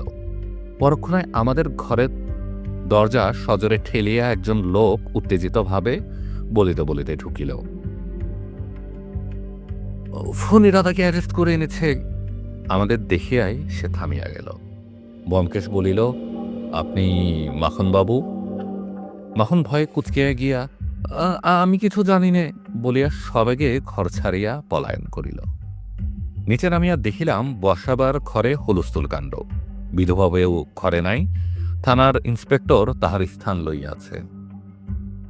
একটা পাগলের মতো চেহারার হাতকড়া পরা লোককে 2জন কনস্টেবল ধরিয়া আছে, আর সে হাউমাউ করিয়া বলিতেছে, মামা খুন হয়েছেন। দোহাই মশাই, আমি কিছু জানি না। যে দিব্যি গালতে বলেন গালছি। আমি মাতাল দাঁতের লোক। ডালিমের বাড়িতে রাত কাটিয়াছি, ডালিম সাক্ষী আছে। ইন্সপেক্টর বাবুটি সত্যি সত্যি কাজের লোক। এতক্ষণ নিষ্পৃহভাবে বসিয়াছিলেন। আমাদের দেখিয়া বলিলেন, আসুন ব্যোমকেশ বাবু, ইনি মতিলাল, বিধুবাবুর আসামি। যদি কিছু জিজ্ঞেস করিতে চান করতে পারেন। ব্যোমকেশ বলিল, কোথায় একে গ্রেফতার করা হলো? যে সাব ইন্সপেক্টরটি গ্রেফতার করিয়াছিল সে বলিল, আর কাটা গলির একই স্ত্রী লোকের বাড়িতে। মতিলাল আবার বলিতে আরম্ভ করিল, ডালিমের বাড়িতে ঘুমোচ্ছিলাম। কোন শালা মিছে কথা বলে? ব্যোমকেশ হাত তুলিয়া তাহাকে নিবারণ করিয়া বলিল, আপনি তো ভোর না হতেই বাড়ি ফিরে আসেন, আজ ফেরেননি কেন? পাগলের মতো আরক্ত চোখে চারদিক চাহিয়া মতিলাল বলিল, কেন কেন? আমি মদ খেয়েছিলাম, 2 বোতল হুইস্কি টেনেছিলাম, ঘুম ভাঙেনি। ব্যোমকেশ ইন্সপেক্টর বাবুর দিকে চাহিয়া ঘাড় নাড়িল। তিনি বলিলেন, নিয়ে নাও, হাজতে রাখো। মতিলাল চিৎকার করিতে করিতে স্থানান্তরিত হইলে ব্যোমকেশ বলিল, বিঠুবাবু কোথায়? তিনি মিনিট 15 হলো বাড়ি গেছেন, আবার 4টের সময় আসবে। আচ্ছা, তাহলে আমরাও উঠি, কাল সকালে আবার আসবো। ভালো কথা, বাড়ির ঘরগুলো সব খানাতল্লাশ হয়েছে? করালিবাবুর আর মতিলালের ঘর খানাতল্লাশ হয়েছে। অন্য ঘরগুলো খানাতল্লাশ করা বিধুবাবু দরকার মনে করেননি। মতিলালের ঘর থেকে কিছু পাওয়া গেছে? না, কিছু না। উইলগুলো দেখা হলো না, সেগুলো বোধহয় বিধবাবু সিল করে রেখে গেছেন। থাক, কাল দেখলেই হবে। আচ্ছা, চললুম। ইতিমধ্যে যদি নতুন কিছু জানতে পারেন খবর দেবেন। বাসায় ফিরলাম। রাত্রে করালিবাবুর বাড়ির একটা নকশা তৈয়ার করিয়া বঙ্কেশ আমাকে দেখাইল। বলিল, করালিবাবুর ঘরের নিচে মতিলালের ঘর, মাখনের ঘর তার পাশে, ফণির ঘরের নিচে বৈঠকখানার ঘর, অর্থাৎ যেখানে পুলিশ আড্ডা গিরেছে, সত্যবতীর ঘরের নিচে রান্নাঘর, আর সুকুমারের ঘরের নিচের ঘরে চাকর বামন শোয়। আমি জিজ্ঞাসা করিলাম, এ প্ল্যান কি হবে? কিছু না বলিয়া বঙ্কেশ নকশাটা মনোনিবেশ সহকারে দেখিতে লাগিল। আমি বলিলাম, তোমার কি রকম মনে হচ্ছে? মতিলাল বোধহয় খুন করেনি, না? না, সে বিষয়ে তুমি নিশ্চিন্ত থাকিতে পারো। তবে কে? সেটাই বলাই শক্ত। মতিলালকে বাদ দিলে 4 জন বাকি থেকে যায়, ফণি, মাখন, সুকুমার আর সত্যবতী। এদের মধ্যে যে কেউ খুন করতে পারে, সকলের স্বার্থ প্রায় সমান। আমি বিস্মিত হইয়া বলিলাম, সত্যবতীও? নয় কেন? কিন্তু মেয়ে মানুষ হয়ে? মেয়ে মানুষ যাকে ভালোবাসে তার জন্য করতে পারে না এমন কাজ নেই। কিন্তু তার স্বার্থ কি? করালিবাবু শেষ হইলে তার ভাই তো সব পেয়েছে। বুঝলে না, যে লোক ঘন্টায় ঘন্টায় মত বদলায় তাকে খুন করলে আর মত বদলাবার অবকাশ থাকে না। স্তম্ভিত হইয়া গেলাম। এদিক হইতে কথাটা ভাবিয়া দেখি নাই। বলিলাম, তবে কি তোমার মনে হয় সত্যবতী? আমি তা বলিনি। সুকুমার হতে পারে, সম্পূর্ণ বাইরের লোকও হতে পারে, কিন্তু সত্যবতী মেয়েটি সাধারণ মেয়ে নয়। খানিকক্ষণ চুপ করিয়া ভাবিতে লাগিলাম। গত কয়েক ঘন্টার মধ্যে এত প্রকার খাপছাড়া ও পরস্পর বিরোধী মাল মশলা আমাদের হস্তগত হইয়াছিল যে তাহার ভিতর হইতে সুসংলগ্ন একটা কিছু বাহির করা প্রায় অসম্ভব হইয়া পড়িয়াছিল। ব্যাপারটা এতই জটিল যে ভাবিতে গেলে আরো জট পাকাইয়া যায়। শেষে জিজ্ঞাসা করিলাম, মৃতদেহ দেখে তুমি কি বুঝলে? এই বুঝলাম যে হত্যা করবার আগে হত্যাকারী করালিবাবুকে ক্লোরোফর্ম করেছিল। কি করে বুঝলে? তার ঘাড়ে হত্যাকারী 3 বার সূচ ফুটিয়েছিল। ক্লোরোফর্ম না করলে তিনি জেগে উঠতেন। তার নাকে ছোট ছোট দাগ দেখেছিলে, মনে আছে? সেগুলো ক্লোরোফর্মের চিহ্ন। 3 বার সূচ ফুটাবার মানে? প্রথম 2 বার মর্মস্থানটা খুঁজে পায়নি, কিন্তু সেটা তেমন জরুরি কথা নয়। জরুরি কথা হচ্ছে এই যে সূচটা বিঁধে রেখে গেল কেন? কাজটা হয়ে গেলে বার করে নিয়ে চলে গেলেই তো আর কোনো প্রমাণ থাকতো না। হয়তো তাড়াতাড়িতে ভুল হয়ে গিয়েছিল। কিন্তু আর একটা কথা, রাত 12টার সময় খুন হয়েছে তুমি বুঝলে কি করে? ওটা আমার অনুমান, কিন্তু সত্যবতী যদি কখনো সত্যি কথা বলে দেখবে আমার অনুমানটা ঠিক। ডাক্তারের রিপোর্ট থেকেও জানা যাবে। কিছুক্ষণ ঊর্ধ্বমুখে বসিয়া থাকিয়া ব্যোমকেশ বলিল, সুকুমারের টেবিলের উপর একখানা বই রাখা ছিল, গ্রের অ্যানাটমি। সারা বইয়ের মধ্যে কেবল একটা পাতায় কয়েক লাইন পেন্সিল দিয়ে দাগ দেওয়া ছিল। সে কয় লাইনের অর্থ? অর্থ মেডালা, এবং প্রথম কশেরুর সন্ধিস্থলে যদি সূচ বিঁধে দেওয়া যায় তাহলে তৎক্ষণাৎ মৃত্যু হবে। আমি লাফাইয়া উঠিলাম, বলো কি তাহলে? কিন্তু আশ্চর্য, লাল পেন্সিলটা সুকুমারের টেবিলে দেখলুম না। বলিয়া হঠাৎ উঠিয়া গভীর চিন্তা প্রান্ত মুখে ঘর পায়চারি করিতে লাগিল। আমার মনের মধ্যে অনেকগুলো প্রশ্ন গিজগিজ করিতেছিল, কিন্তু ব্যোমকেশের চিন্তা সূত্র ছিন্ন করিতে ভরসা হইল না। জানিতাম এ সময় প্রশ্ন করিলেই সে খেকি হইয়া ওঠে। রাত্রে শয়ন করিয়া সে একটা প্রশ্ন করিল, তুমি তো একজন সাহিত্যিক, বলো দেখি থিম্বেলের বাংলা কি? আমি আশ্চর্য হইয়া বলিলাম, থিম্বেল?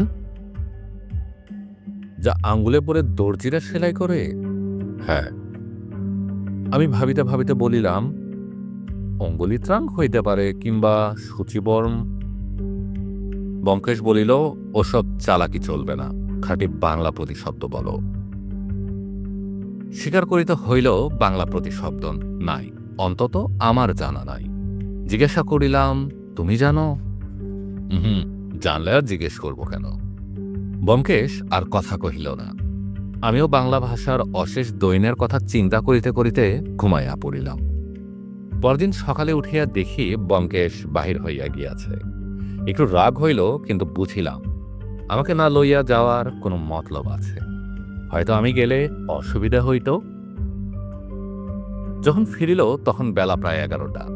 জামা খুলিয়া পাখাটা চালাইয়া দিয়া সিগারেট ধরাইল। জিজ্ঞাসা করিলাম, কি হলো? সে এক পেট ধোয়া টানিয়া আস্তে আস্তে ছাড়িতে ছাড়িতে বলিল, উইলগুলো দেখা গেল।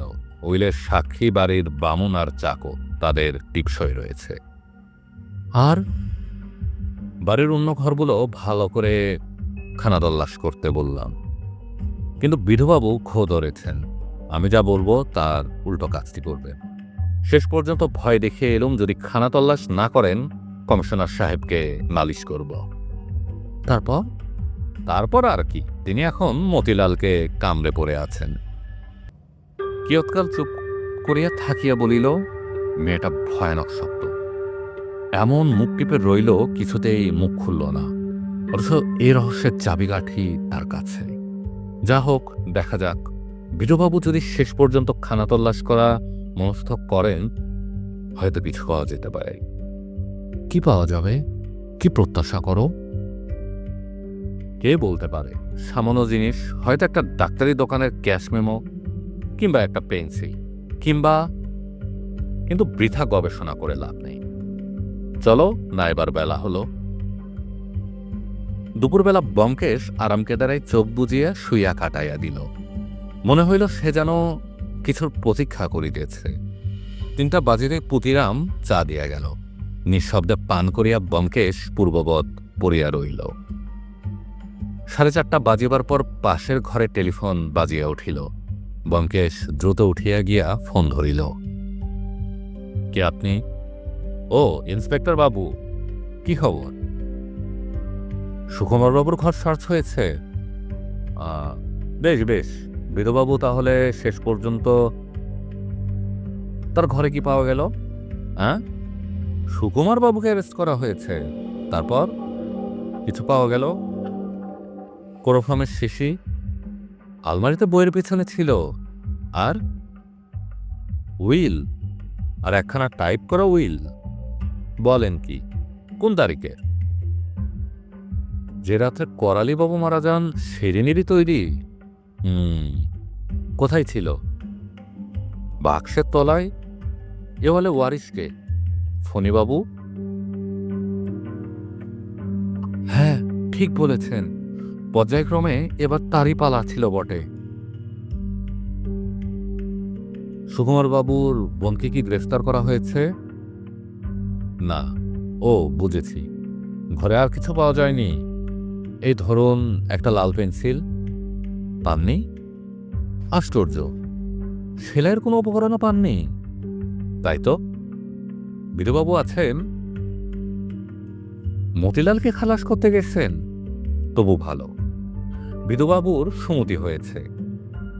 সুকুমার বাবুর ঘর ছাড়া আর কোন কোন ঘর সার্চ হয়েছে? আর হয়নি? কি বললেন? বিধুবাবু দরকার মনে করেননি? বিধুবাবু তো কিছুই দরকার মনে করেন না। আমার আজ যাবার দরকার আছে কি? নতুন উইলখানা দেখতুম। ও নিয়ে গেছেন? আচ্ছা আচ্ছা, কাল সকালেই হবে।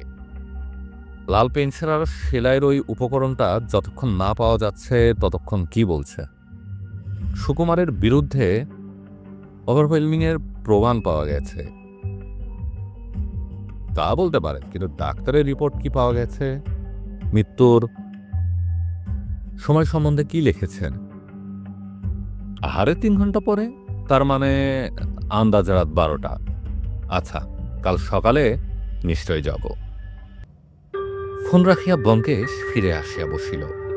তাহার চিন্তা কুঞ্চিত ভ্রু ও মুখখানা দেখিয়া মনে হইল সে সম্পূর্ণ সন্তুষ্ট হইতে পারে নাই।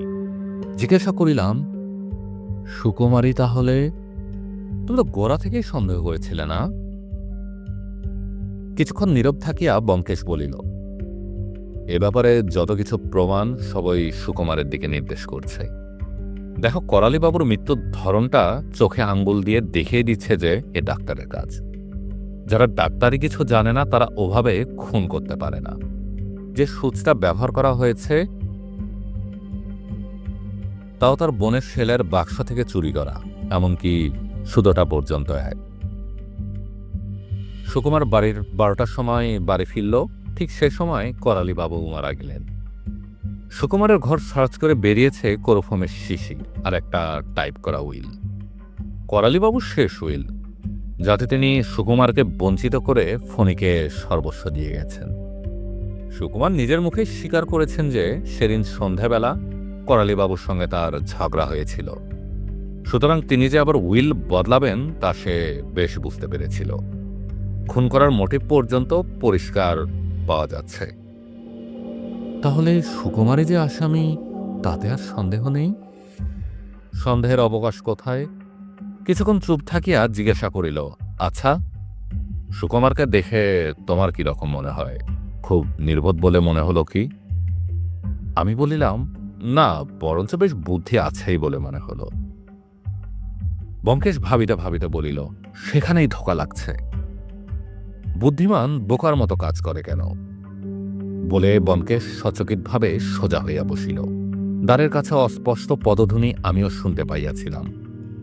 ব্যোমকেশ গলা চাড়াইয়া ডাকিল, কে? ভিতরে আসো। কিছুক্ষণ কোনো সাড়া পাওয়া গেল না।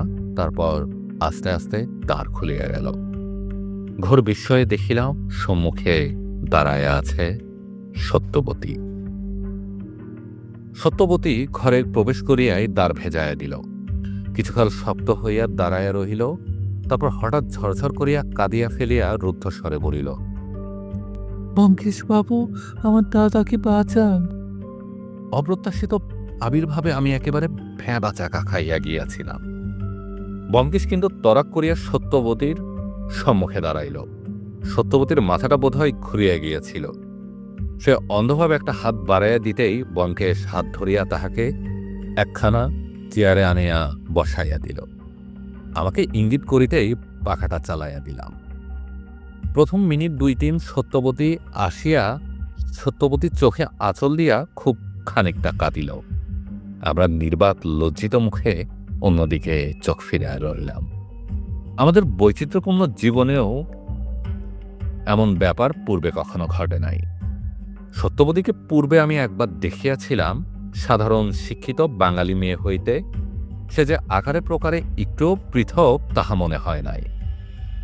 সুতরাং ঘোর বিপদের সময় সমস্ত সংকাল সংকোচ লঙ্ঘন করিয়া সে যে আমাদের কাছে উপস্থিত হইতে পারে, এহা যেমন অচিন্তনীয় তেমনই বিস্ময়কর। বিপদ উপস্থিত হইলে অধিকাংশ বাঙালি মেয়েই জলবস্তু হইয়া পড়ে। তাই এই কৃষ্ণাঙ্গী কালো মেয়েটি আমার চোখে যেন সহসা একটা অপূর্ব অসামান্যতা লইয়া দেখা দিল। তাহার পায়ের মলিন জরির নাগরা হইতে রুক্ষ অযত্ন সম্বিত চুল পর্যন্ত যেন অনন্য সাধারণ বিশিষ্টতায় ভরপুর হইয়া উঠিল। ভালো করিয়া চোখ মুছিয়া সে যখন মুখ তুলিয়া আবার বলিল, ব্যোমকেশ বাবু, আমার দাদাকে আপনি বাঁচান। তখন দেখিলাম যে প্রাণপণে আত্মসম্বরণ করিয়াছে বটে, কিন্তু তাহার গলার স্বর তখনও কাঁপিতেছে। ব্যোমকেশ আস্তে আস্তে বলিল, আপনার দাদা অ্যারেস্ট হয়েছে, আমি শুনেছি, কিন্তু সত্যবতী ব্যাকুল হইয়া বলিয়া উঠিল, দাদা নির্দোষ, তিনি কিছু জানেন না, বিনা অপরাধে তাকে।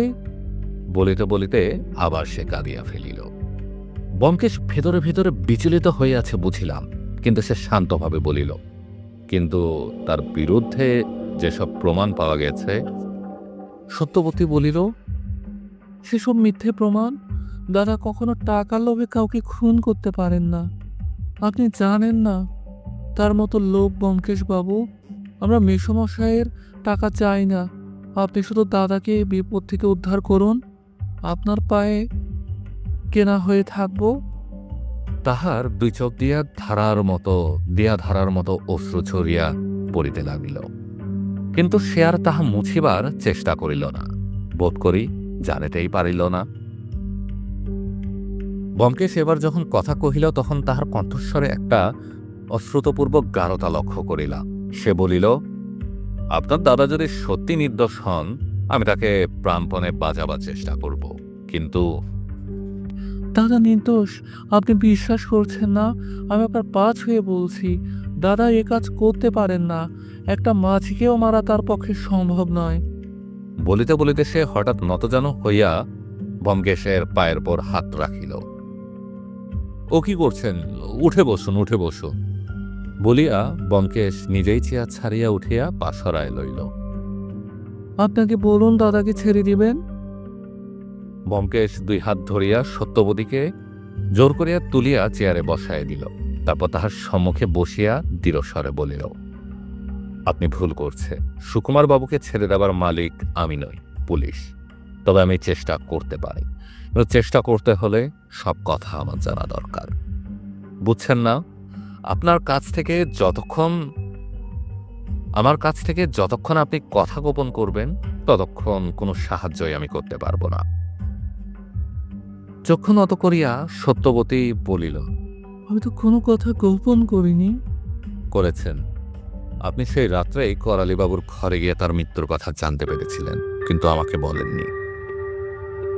ত্রাস বিস্ফোরিত নেত্রে সত্যবতী ব্যোমকেশের মুখের পানে তাকাইল, তারপর বুকে মুখ গুজিয়া নীরব হইয়া রহিল। ব্যোমকেশ নরম সুরে বলিল, এখন সব কথা বলবেন কি?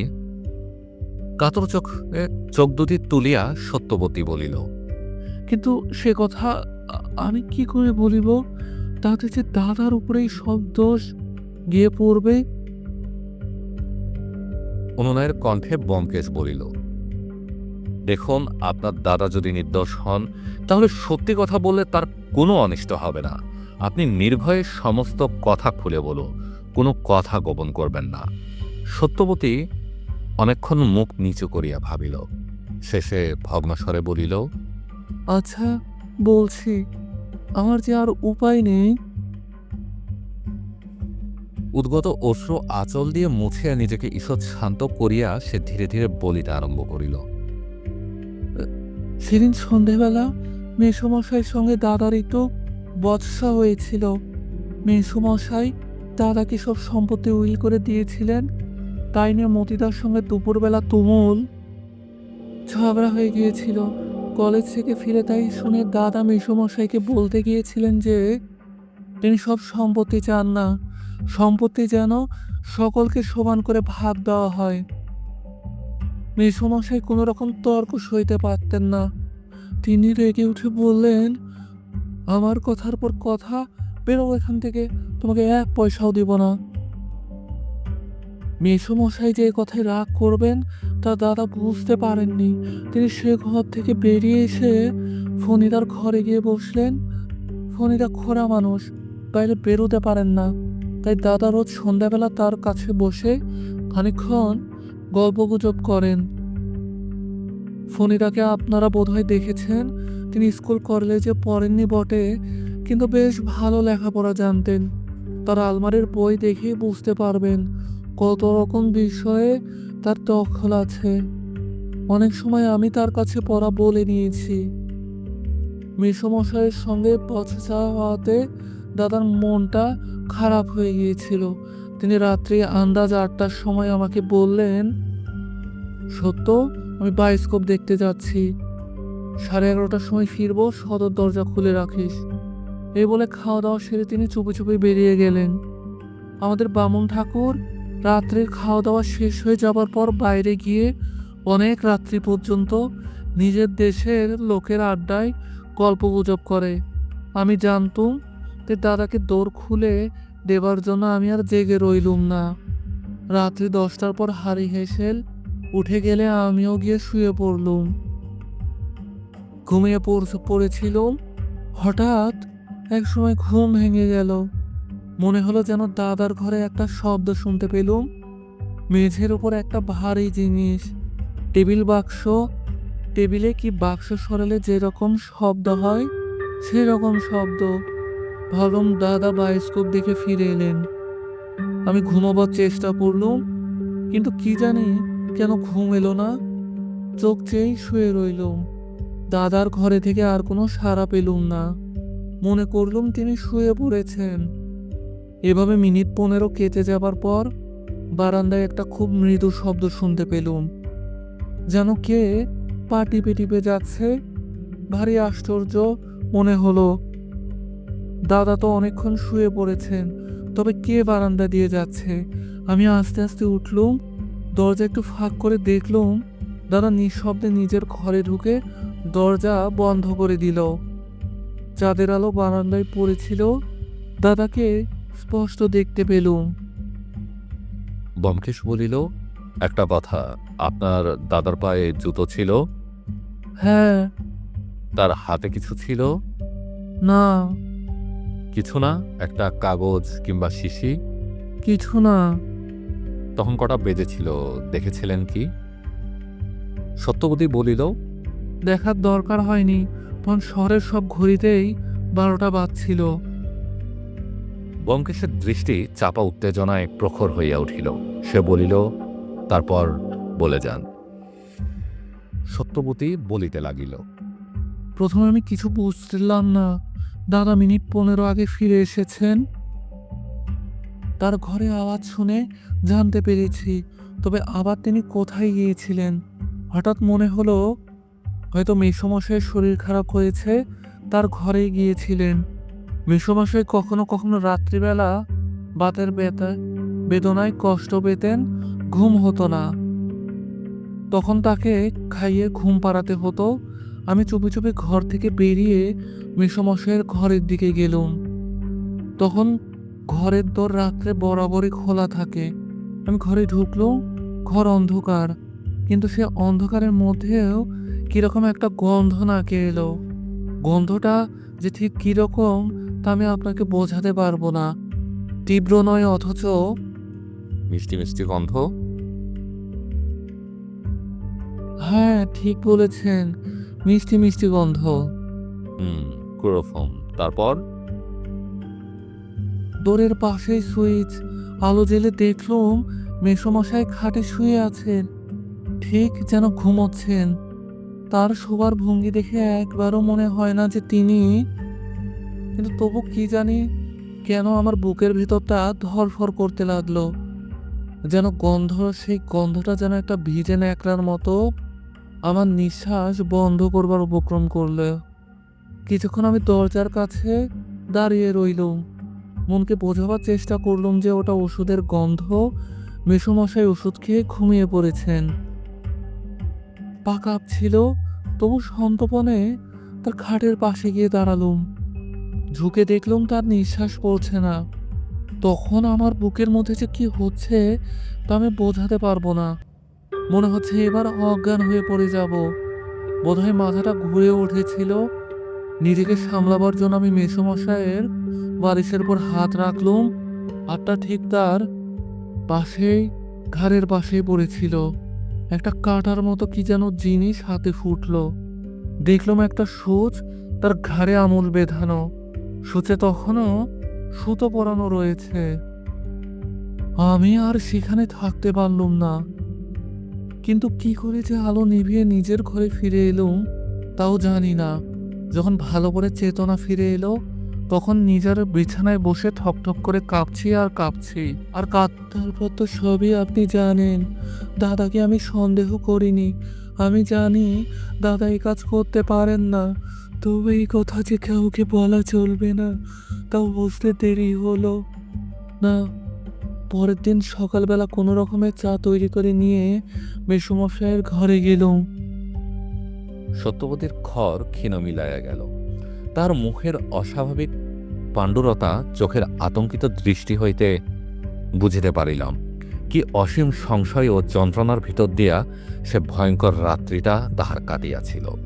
ব্যোমকেশের মুখের দিকে চাহিয়া দেখিলাম, তাহার চোখ দুটো জলজল করিয়া জ্বলিতেছে।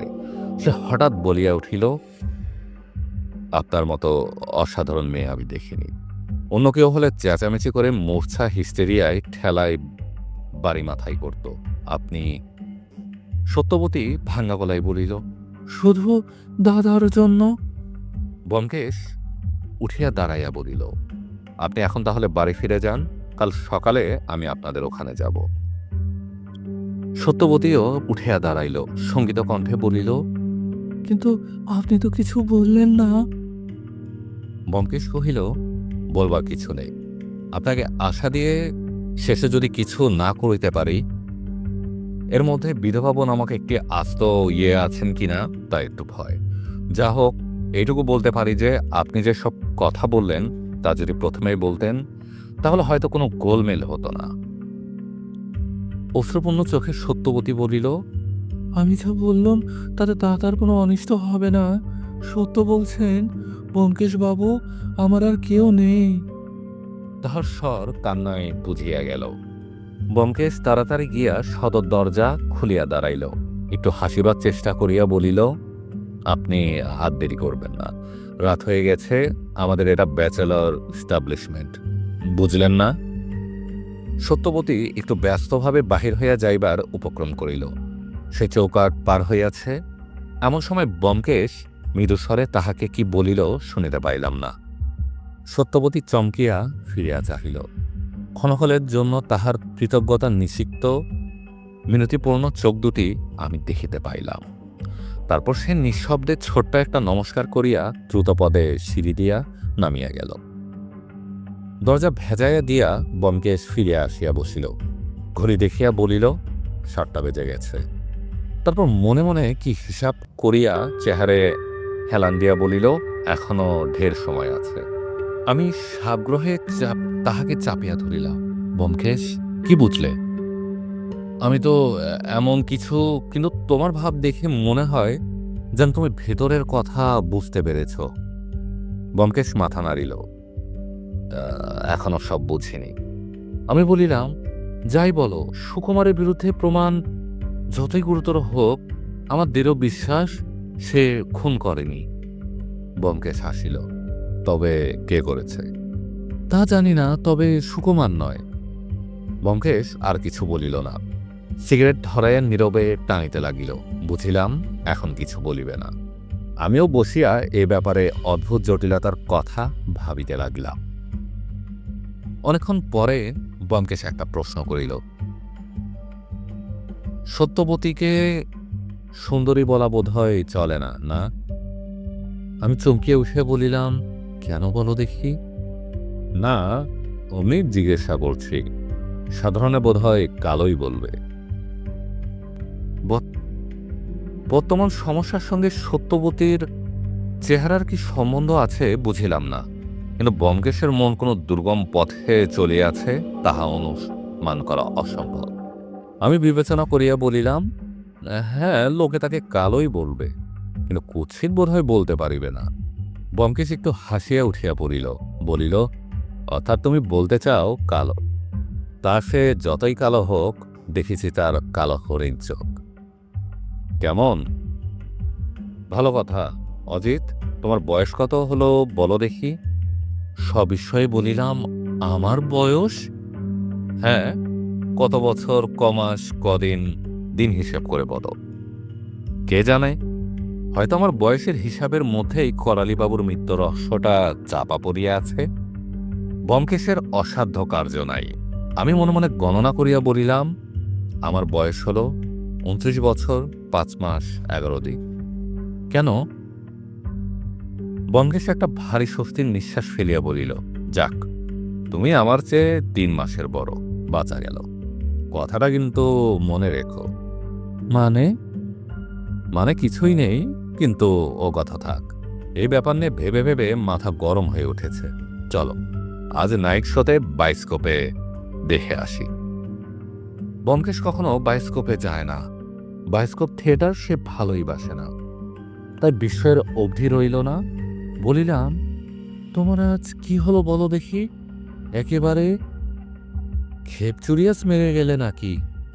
ব্যোমকেশ হাসিয়া বলিল, অসম্ভব নয়, আমি লবণ চাঁদার ছেলে। ভট্টাচার্য মশাই কুষ্টি তৈয়ার করিয়াই বলেছিলেন এ ছেলে ঘোর উন্মাদ হবে। কিন্তু আর দেরি নয়, চলো খেয়ে দিয়ে বেরিয়ে পড়া যাক। চিত্রায় কদিন থেকে একটা খুব ভালো ফিল্ম দেখাচ্ছে। আহারাদি করিয়া বায়োস্কোপ উপস্থিত হইলাম। রাত্রি 9:30টায় চিত্র প্রদর্শন আরম্ভ হইল। ছবিটা কিছু দীর্ঘ, শেষ হইতে প্রায় 11:15 বাজিল। অনেক দূর যাইতে হবে, বাসও 2-1খানা ছিল। আমি একটাতে উঠিবার উপক্রম করিতেছি। ব্যোমকেশ বলিল, না না, হেঁটেই চলো না খানিক দূর, বলিয়া হনহন করিয়া চলিতে আরম্ভ করিল। কর্নওয়ালিস স্ট্রিট ছাড়িয়া সে যখন পাশের একটা সরু রাস্তা ধরিল, তখন বুঝিলাম সে করালিবাবুর বাড়ির দিকে চলিয়াছে। এত রাত্রে সেখানে কি প্রয়োজন তাহা হৃদয়গম হইল না। যাহা হোক, বিনা আপত্তিতে তাহার সঙ্গে চলিলাম। স্বাভাবিক অপেক্ষা কিছু বেশি দ্রুত পদেই আমরা চলিতেছিলাম। তবু করালিবাবুর বাড়ি পৌঁছাতে অনেকটা সময় লাগিল। করালিবাবুর দরজার পাশেই একটা গ্যাস পোস্ট ছিল। তাহার নিচে দাঁড়াইয়া ব্যোমকেশ হাতের আস্তিন সরাইয়া ঘড়ি দেখিল। কিন্তু ঘড়ি দেখিবার প্রয়োজন হইল না। ঠিক এই সময়ে অনেকগুলো ঘড়ি চারদিক হইতে মধ্যরাত্রি ঘোষণা করিয়া দিল। ব্যোমকেশ উৎফুল্লভাবে আমার পিঠে একটা চাপড় মারিয়া বলিল, হয়েছে, চলো এবার ট্যাক্সি ধরা যাক। পরদিন বেলা 8:30টার সময় আমরা করালিবাবুর বাড়িতে উপস্থিত হইলাম। কয়েকজন পুলিশ কর্মচারী ও বিধুবাবু হাজির হয়েছিলেন। ব্যোমকেশকে দেখিয়া বিধুবাবু একটু অপ্রস্তুত হইলেন, কিন্তু সে ভাব গোপন করিয়া গম্ভীর স্বরে বলিলেন, ব্যোমকেশবাবু, আপনি শুনেছেন বোধহয় যে সুকুমারকে অ্যারেস্ট করেছি। সেই আসল আসামি আমি গোড়া থেকেই বুঝেছিলাম। আমি শুধু তাকে লেজে খেলাচ্ছিলাম। বলেন কি? ব্যোমকেশ মহাবিস্ময়ের ভান করিয়া এমনভাবে বিধুবাবুর পশ্চাৎ দিকে দৃষ্টিপাত করিয়া করিতে লাগিল যে যেন খেলাইবার যন্ত্রটা সত্য সত্য সেখানে বিদ্যমান আছে। ইন্সপেক্টর সাব ইন্সপেক্টর হাসি চাপিবার চেষ্টায় উৎকট গাম্ভীর্য অবলম্বন করিয়া অন্যদিকে মুখ ফিরাইয়া লইল। বিধুবাবু একটু সদিগ্ধভাবে বলিলেন, আপনি আজ কি মনে করে? ব্যোমকেশ বলিল, কিছু না, শুনলাম আরো একটা নতুন উইল বেরিয়েছে, তাই সেটা দেখতে এলাম। উইল ব্যোমকেশকে দেখাইবেন কিনা তা কিছুক্ষণ চিন্তা করিয়া বিধুবাবু অনিচ্ছাভরে ফাইল হইতে একটা কাগজ বাহির করিয়া দিলেন। বলিলেন, দেখবেন ছিঁড়ে ফেলবেন না যেন। এই উইলটাই হচ্ছে সুকুমারের বিরুদ্ধে সেরা প্রমাণ। করালিবাবুকে খুন করবার পর এটা সুকুমার চুরি করে নিজের ঘরে এনে লুকিয়ে রেখেছিল। কোথায় রেখেছিল জানেন? তার ঘরে যে 3টে ট্রাঙ্ক উপরি উপরি করে রাখা আছে, তার নিচের ট্রাঙ্কটার তলায়। ব্যোমকেশ হাসিয়া বলিল, বাহ, সব মিলে যাচ্ছে দেখছি। কিন্তু একটা কথা বলুন তো, সুকুমার উইলখানা ছিঁড়ে ফেলল না কেন? বিধুবাবু নাকের মধ্যে এক প্রকার শব্দ করিয়া বলিল, সে বুদ্ধি থাকলে তো ভেবেছিল আমরা তার ঘর সার্চই করব না। সুকুমার কিছু বলল? কি আর বলবে, সবাই যা বলে থাকে, যেন ভারী আশ্চর্য হয়ে গেছে। এমনি ভাবে দেখিয়ে বললে আমি কিছুই জানি নাই। ব্যোমকেশ উইলখানা উল্টায় পাল্টায় দেখিল। সমুচিত শ্রদ্ধার সহিত তাহার ভাঁজ খুলিয়া পড়িতে আরম্ভ করিল। আমিও গলা বাড়াইয়া দেখিলাম, সাদা একটা ফুলস্কেপ কাগজের ওপর ছাপার অক্ষরে লেখা রইয়াছে, অদ্য ইংরেজি 1933 খ্রিস্টাব্দের 22শে সেপ্টেম্বর তারিখে আমি সজ্ঞানে সুস্থ শরীরে এই উইল করিতেছি যে আমার মৃত্যুর পর আমার সমস্ত স্থাবর অস্থাবর সম্পত্তি ও নগদ টাকা আমার কনিষ্ঠ ভাগ্নেয় শ্রীমান ফণিভূষণ পাইবে। পূর্বে যে সকল উইল করিয়াছিলাম তাহা অত্র দ্বারা নাকচ করা হইল। স্বাক্ষর শ্রী করালিচরণ বসু। উইল পড়িয়া ব্যোমকেশ লাফাইয়া উঠিল। দেখিলাম তাহার মুখ উত্তেজনায় লাল হইয়া উঠিয়াছে। সে বলিল, বিধুবাবু, এ কি আশ্চর্যের ব্যাপার! উইল যে বলিয়া কাগজখানা বিধুবাবুর সম্মুখে পাতিয়া ধরিল। বিধুবাবু বিস্মিতভাবে সেটা আগাগোড়া পড়িয়া বলিলেন, কি হয়েছে? আমি তো কিছু দেখছেন না, বলিয়া স্বাক্ষরের নিচে আঙ্গুল দিয়া দেখাইল। তখন বিধুবাবু চক্ষু গোলাকৃতি করে বলিল, ও সাক্ষী, চুপ। ব্যোমকেশ ঠোঁটে আঙ্গুল দিয়া ঘরে ভেজানো দরজার দিকে তাকাইল। কিছুক্ষণ উৎকর্ণভাবে শুনিয়া পাট টিপে টিপে গিয়া হঠাৎ কবাট খুলিয়া ফেলিল। মাখনলাল দরজায় কান পাতিয়া শুনিতেছিল। সবাইকে পালাইবার চেষ্টা করিল। ব্যোমকেশ তাহাকে কামিজের গলা ধরিয়া ঘরের মধ্যে টানিয়া আনিল, জোর করিয়া একটা চেয়ারে বসাইয়া দিয়া বলিল, ইন্সপেক্টর বাবু, একে ধরে রাখুন, ছাড়বেন না, আর কথা কইতে দেবেন না। মাখন ভয়ে আধমরা হইয়া গিয়াছিল, বলিল, আমি। চুপ।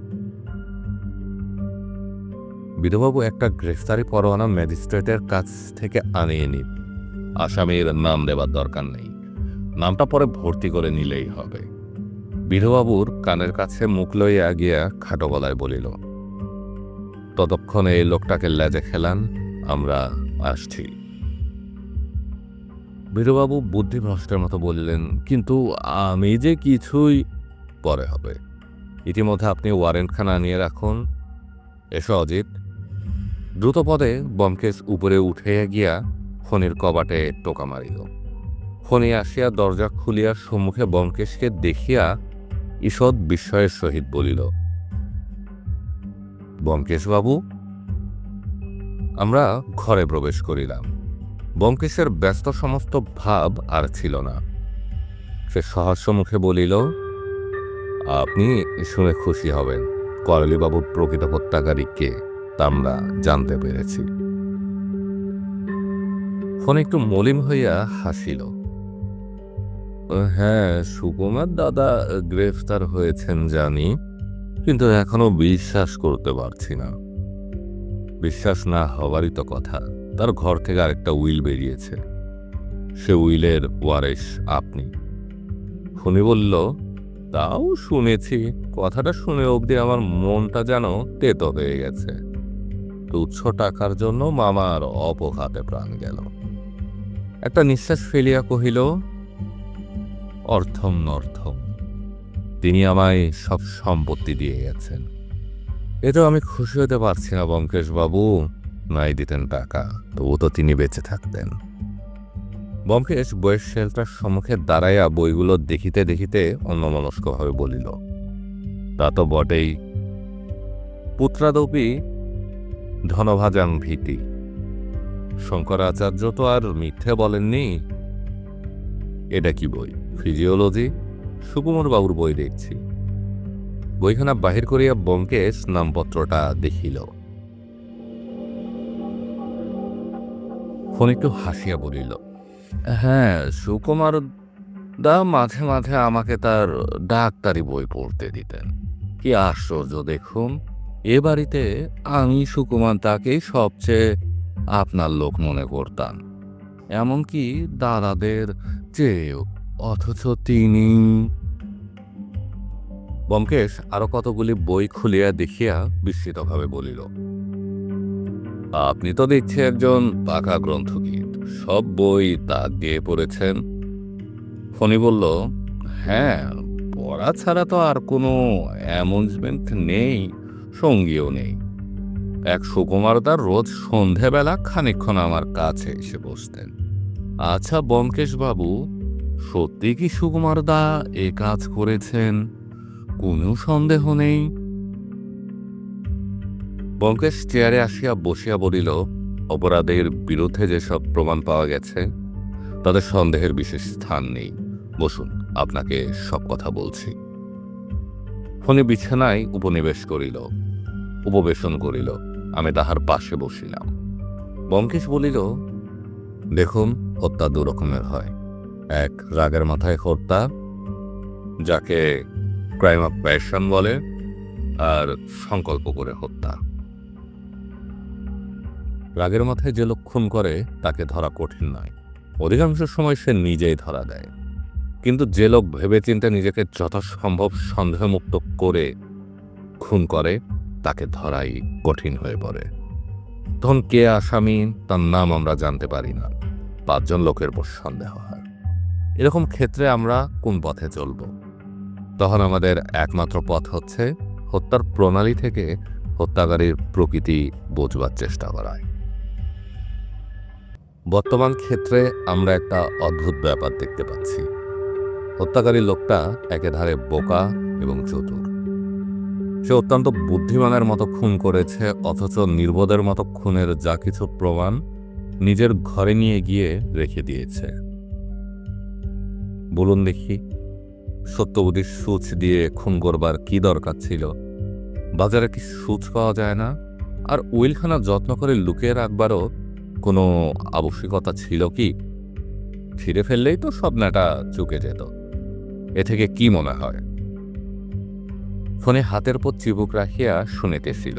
বলিল, কি মনে হয়? ব্যোমকেশ বলিল, যে ব্যক্তি স্বভাবতই নির্বোধ সে বুদ্ধিমানের মতো কাজ করবে এ সম্ভব নয়। কিন্তু যে ব্যক্তি বুদ্ধিমান সে বোকামির ভান করতে পারে। সুতরাং বোঝা যাচ্ছে আসামি যে হোক সে বুদ্ধিমান। কিন্তু বুদ্ধিমান লোকও ভুল করে, বোকা সাজবার চেষ্টা করেও সবসময় সফল হয় না। এক্ষেত্রেও আসামি কয়েকটা ছোট ছোট ভুল করেছিল বলে আমি তাকে ধরতে পেরেছি। ফণি মৃদুস্বরে জিজ্ঞাসা করিল, কি ভুল সে করেছিল? বলছি। ব্যোমকেশ পকেট হাতকাইয়া একটা সাদা কাগজ বাহির করিল। কিন্তু তার আগে এবারের একটা নকশা করে তৈরি করে দেখাতে চাই। একটা পেন্সিল আছে কি? যে কোনো পেন্সিল হলেই চলবে। ফোনের বিছানায় বালিশের পাশে একটা বই রাখা ছিল। তাহার ভিতর হইতে সে একটা লাল পেন্সিল বাহির করিয়া দিল। পেন্সিলটা লইয়া ব্যোমকেশ ভালো করে দেখিল। তারপর মৃদু হাস্যে সেটা পকেটে রাখিয়া দিয়া বলিল, থাক, প্ল্যান আঁকবার দরকার নেই, মুখেই বলছি। অপরাধী প্রধানত 3টা ভুল করেছিল। প্রথমে সে গ্রেড অ্যানাটমির এক জায়গায় লাল পেন্সিল দিয়ে দাগ দিয়েছিল। দ্বিতীয়, সে বাক্স টানবার সময় একটু শব্দ করে ফেলেছিল। আর তৃতীয়, সে আইন ভালো জানত না। ফণির মুখ হইতে সমস্ত রক্ত নামাইয়া গিয়া মুখখানা একেবারে মরার মতো হইয়া গিয়াছিল। সে অতি কষ্টে উচ্চারণ করিল, আইন জানত না? ব্যোমকেশ বলিল, না, আর সেই জন্যই তার অত বড় অপরাধটা ব্যর্থ হয়ে গেল। শুষ্ক অধর লেখন করিয়া ফোনে বলিল, আপনি কি বলছেন আমি ঠিক বুঝতে পারছি না। ব্যোমকেশ ধীরে ধীরে বলিল, সুকুমার বাবুর ঘর থেকে যে উইলটা বেরিয়েছে, উইল হিসেবে সেটা মূল্যহীন, তাদের সাক্ষীর দস্তখত নেই। মনে হইল ফণি এবারে মূর্ছিত হইয়া পড়িয়া যাইবে। অনেকক্ষণ কেহ কোনো কথা বলিল না। দৃষ্টিহীন শুষ্ক চক্ষু মিলিয়া ফণি মাটির দিকে তাকাইয়া রহিল। তারপর 2 হাতে মাথার চুল মুঠি করিয়া ধরিয়া অর্ধব্যক্ত স্বরে বলিল, সব বৃথা, সব মিছে ব্যোমকেশ বাবু, আমাকে একটু সময় দিন, আমি বড় অসুস্থ বোধ করছি। ব্যোমকেশ উঠিয়া দাঁড়াইয়া ঘাড় নাড়িল। 8 ঘন্টা সময় আপনাকে দিলুম, তৈরি হয়ে নিন। দ্বার পর্যন্ত গিয়া ফিরিয়া দাঁড়াইয়া বলিল, থিম্বলটা অবশ্য ফেলে দিয়েছেন, সেটা সুকুমারের ঘরে রেখে আসেননি কেন বোঝাই যাচ্ছে। তাড়াতাড়ি আঙ্গুল থেকে খুলতে ভুলে গিয়েছিলেন না? তাই হবে। কিন্তু ক্লোরোফর্ম কারো হাত দিয়ে আনালেন মাখন। ফোনে বিছানায় শুয়া পড়িয়া বলিল, 8 ঘন্টা পরে আসবেন। দ্বার ভেজাইয়া দিয়ে আমরা নিচে আমিয়া আসিয়া বসিলাম। মাখন তখনও ইন্সপেক্টর ও সাব ইন্সপেক্টরের মধ্যবর্তী হইয়া দারুভূতর জগন্নাথের মতো বসিয়াছিল। ব্যোমকেশ ভীষণ ভ্রুকুটি করিয়া তাহাকে প্রশ্ন করিল, তুমি কবে ফণিকে ক্লোরোফর্ম এনে দিয়েছ? মাখন চমকাইয়া উঠিয়া বলিল, আমি কিছু জানি না। সত্যি কথা বলো, নইলে ওয়ারেন্টে তোমার নামই লেখা হবে। মাখন কাঁদিয়া ফেলিয়া বলিল, দোহাই আপনাদের, আমি এসবের মধ্যে নেই। ফোনে বলেছিল রাত্রে তার ঘুম হয় না, এক ফোঁটা করে ক্লোরোফর্ম খেলে ঘুম হবে, তাই। বুঝেছি, এবার একে ছেড়ে দিতে পারেন বিধুবাবু। মুক্তি পাইয়া মাখন একেবারে বাড়ি ছাড়িয়া দৌড় মারিল। ব্যোমকেশ বলিল, ওয়ারেন্ট এসেছে? বিধুবাবু বলিলেন, না, এই এলো বলে, কিন্তু কার জন্য ওয়ারেন্ট? করালিবাবুকে যে খুন করেছে তার জন্য।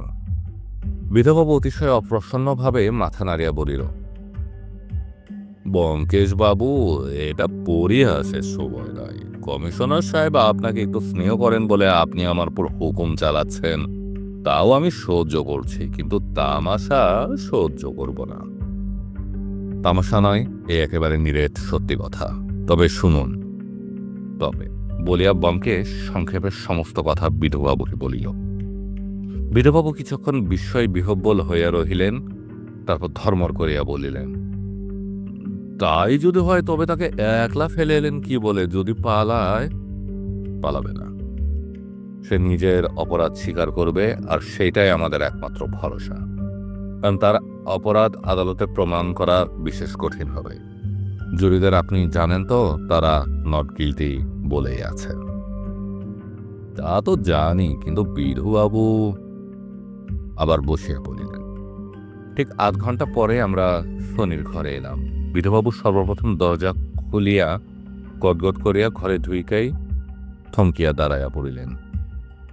ফণি বিছানায় শুইয়া আছে, বিছানার পাশে তাহার দাঁড়হাতটা ঝুলিতেছে, আর তাহার নিচে মেঝের ওপর পুরো হইয়া রক্ত জমে আছে। কবজির কাটা ধমনী হইতে তখনও ফোটা ফোটা গাঢ় রক্ত ঝরিয়া পড়িতেছে। কিছুক্ষণ চাহিয়া থাকিয়া ব্যোমকেশ বলিল, এতটা আমি প্রত্যাশা করিনি, কিন্তু এছাড়া তার উপায়ই বা কি ছিল?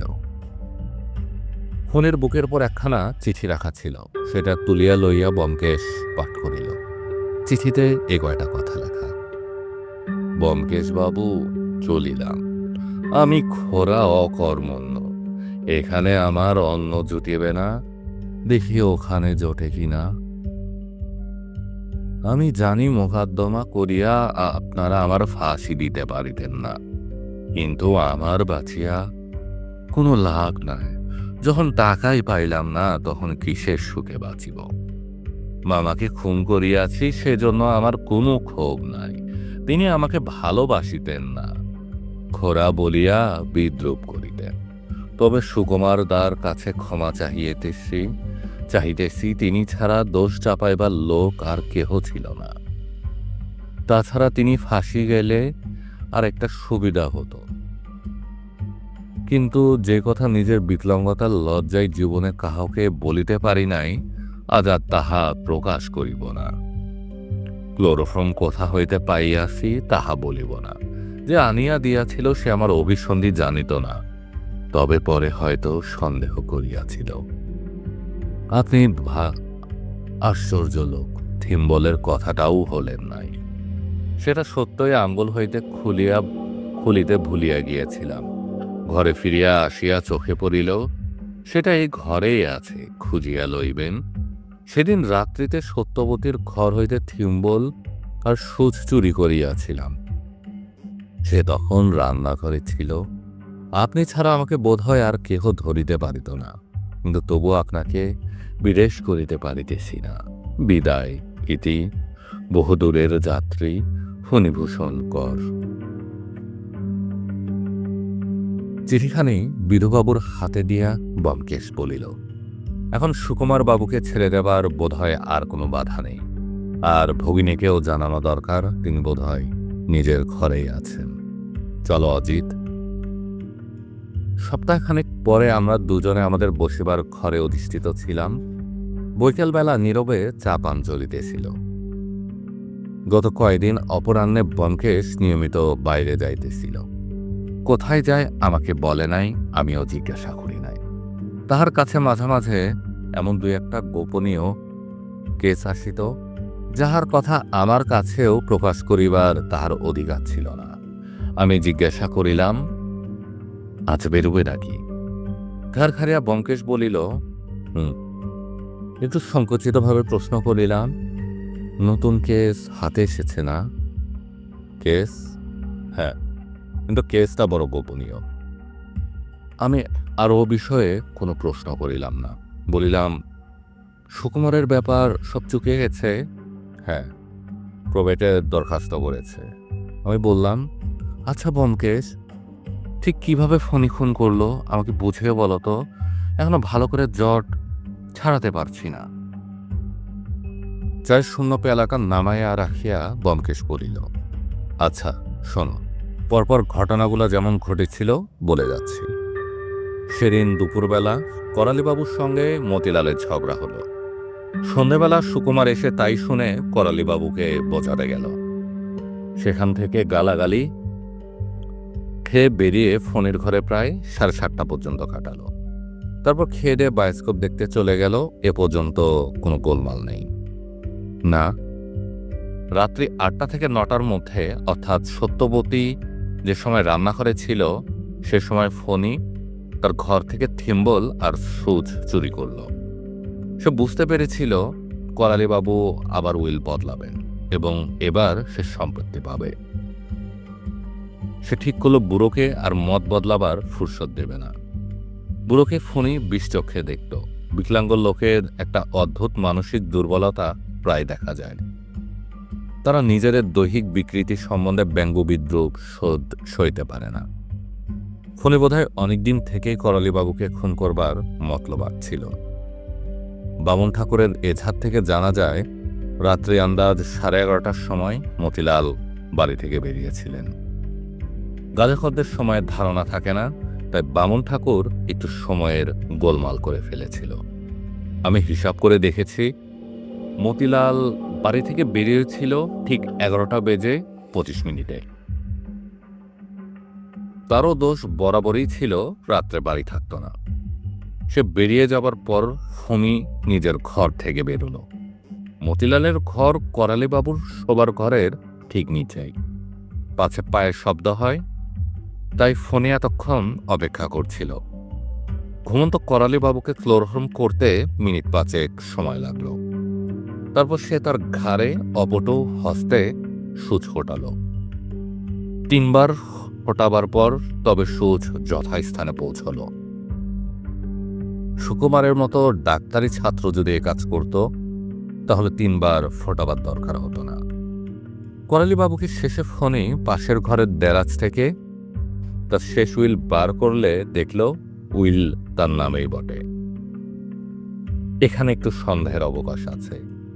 এমনও হতে পারে যে ফণি করালুবাবুকে ক্লোরোফর্ম করে পাশের ঘরে গিয়ে উইলটা পড়লে যখন দেখল উইল তারই নামে, তখন ফিরে এসে করালিবাবুকে খুন করল। সে যাই হোক, এই ব্যাপারে তার 10-12 মিনিট সময় লাগলো। এখন কথা হচ্ছে, উইলখানা নিয়ে সে কি করবে? যথাস্থানে রেখে দিলেও পারত, কিন্তু তাতে সুকুমারকে ভালো করে ফাঁসানো যায় না। অথচ নিজেকে বাঁচাতে হলে একজনকে ফাঁসানো চাই। উইলার ক্লোরোফর্মের শিশি সে সুকুমারের ঘরে লুকিয়ে রেখে এলো। জানতো এত বড় কাণ্ডের পর সব ঘর খানাতল্লাশ হবে। তখন উইলও বেরোবে। এক ঢিলে 2 পাখি মরবে। সুকুমারের ফাঁসি হবে আর সে সম্পত্তি পাবে। উইলটা ট্রাঙ্কের তলায় রাখতে গিয়ে একটু শব্দ হয়েছিল। সেই শব্দে সত্যবতীর ঘুম ভেঙে যায়। তখন রাত্রি 11:15। সে ভাবল তার দাদা বায়োস্কোপ দেখে ফিরে এলো, কিন্তু বাস্তবিক সুকুমার তখন ফিরতে পারে না। সে ফিরেছে যখন ঘড়িতে ঢং ঢং করে 12টা বাজছে। উইলের সাক্ষীর দস্তখত না থাকার কারণ কি? ব্যোমকেশ ভাবিতে ভাবিতে বলিল, আমার মনে হয় খাওয়া দাওয়ার পর করালিবাবু উইলটা লিখেছিলেন, তাই আর রাত্রে কিছু করেননি। সম্ভবত তার ইচ্ছে ছিল পরদিন সকালে চাকর বামুনকে দিয়ে সহি দস্তখত করিয়ে নিবেন।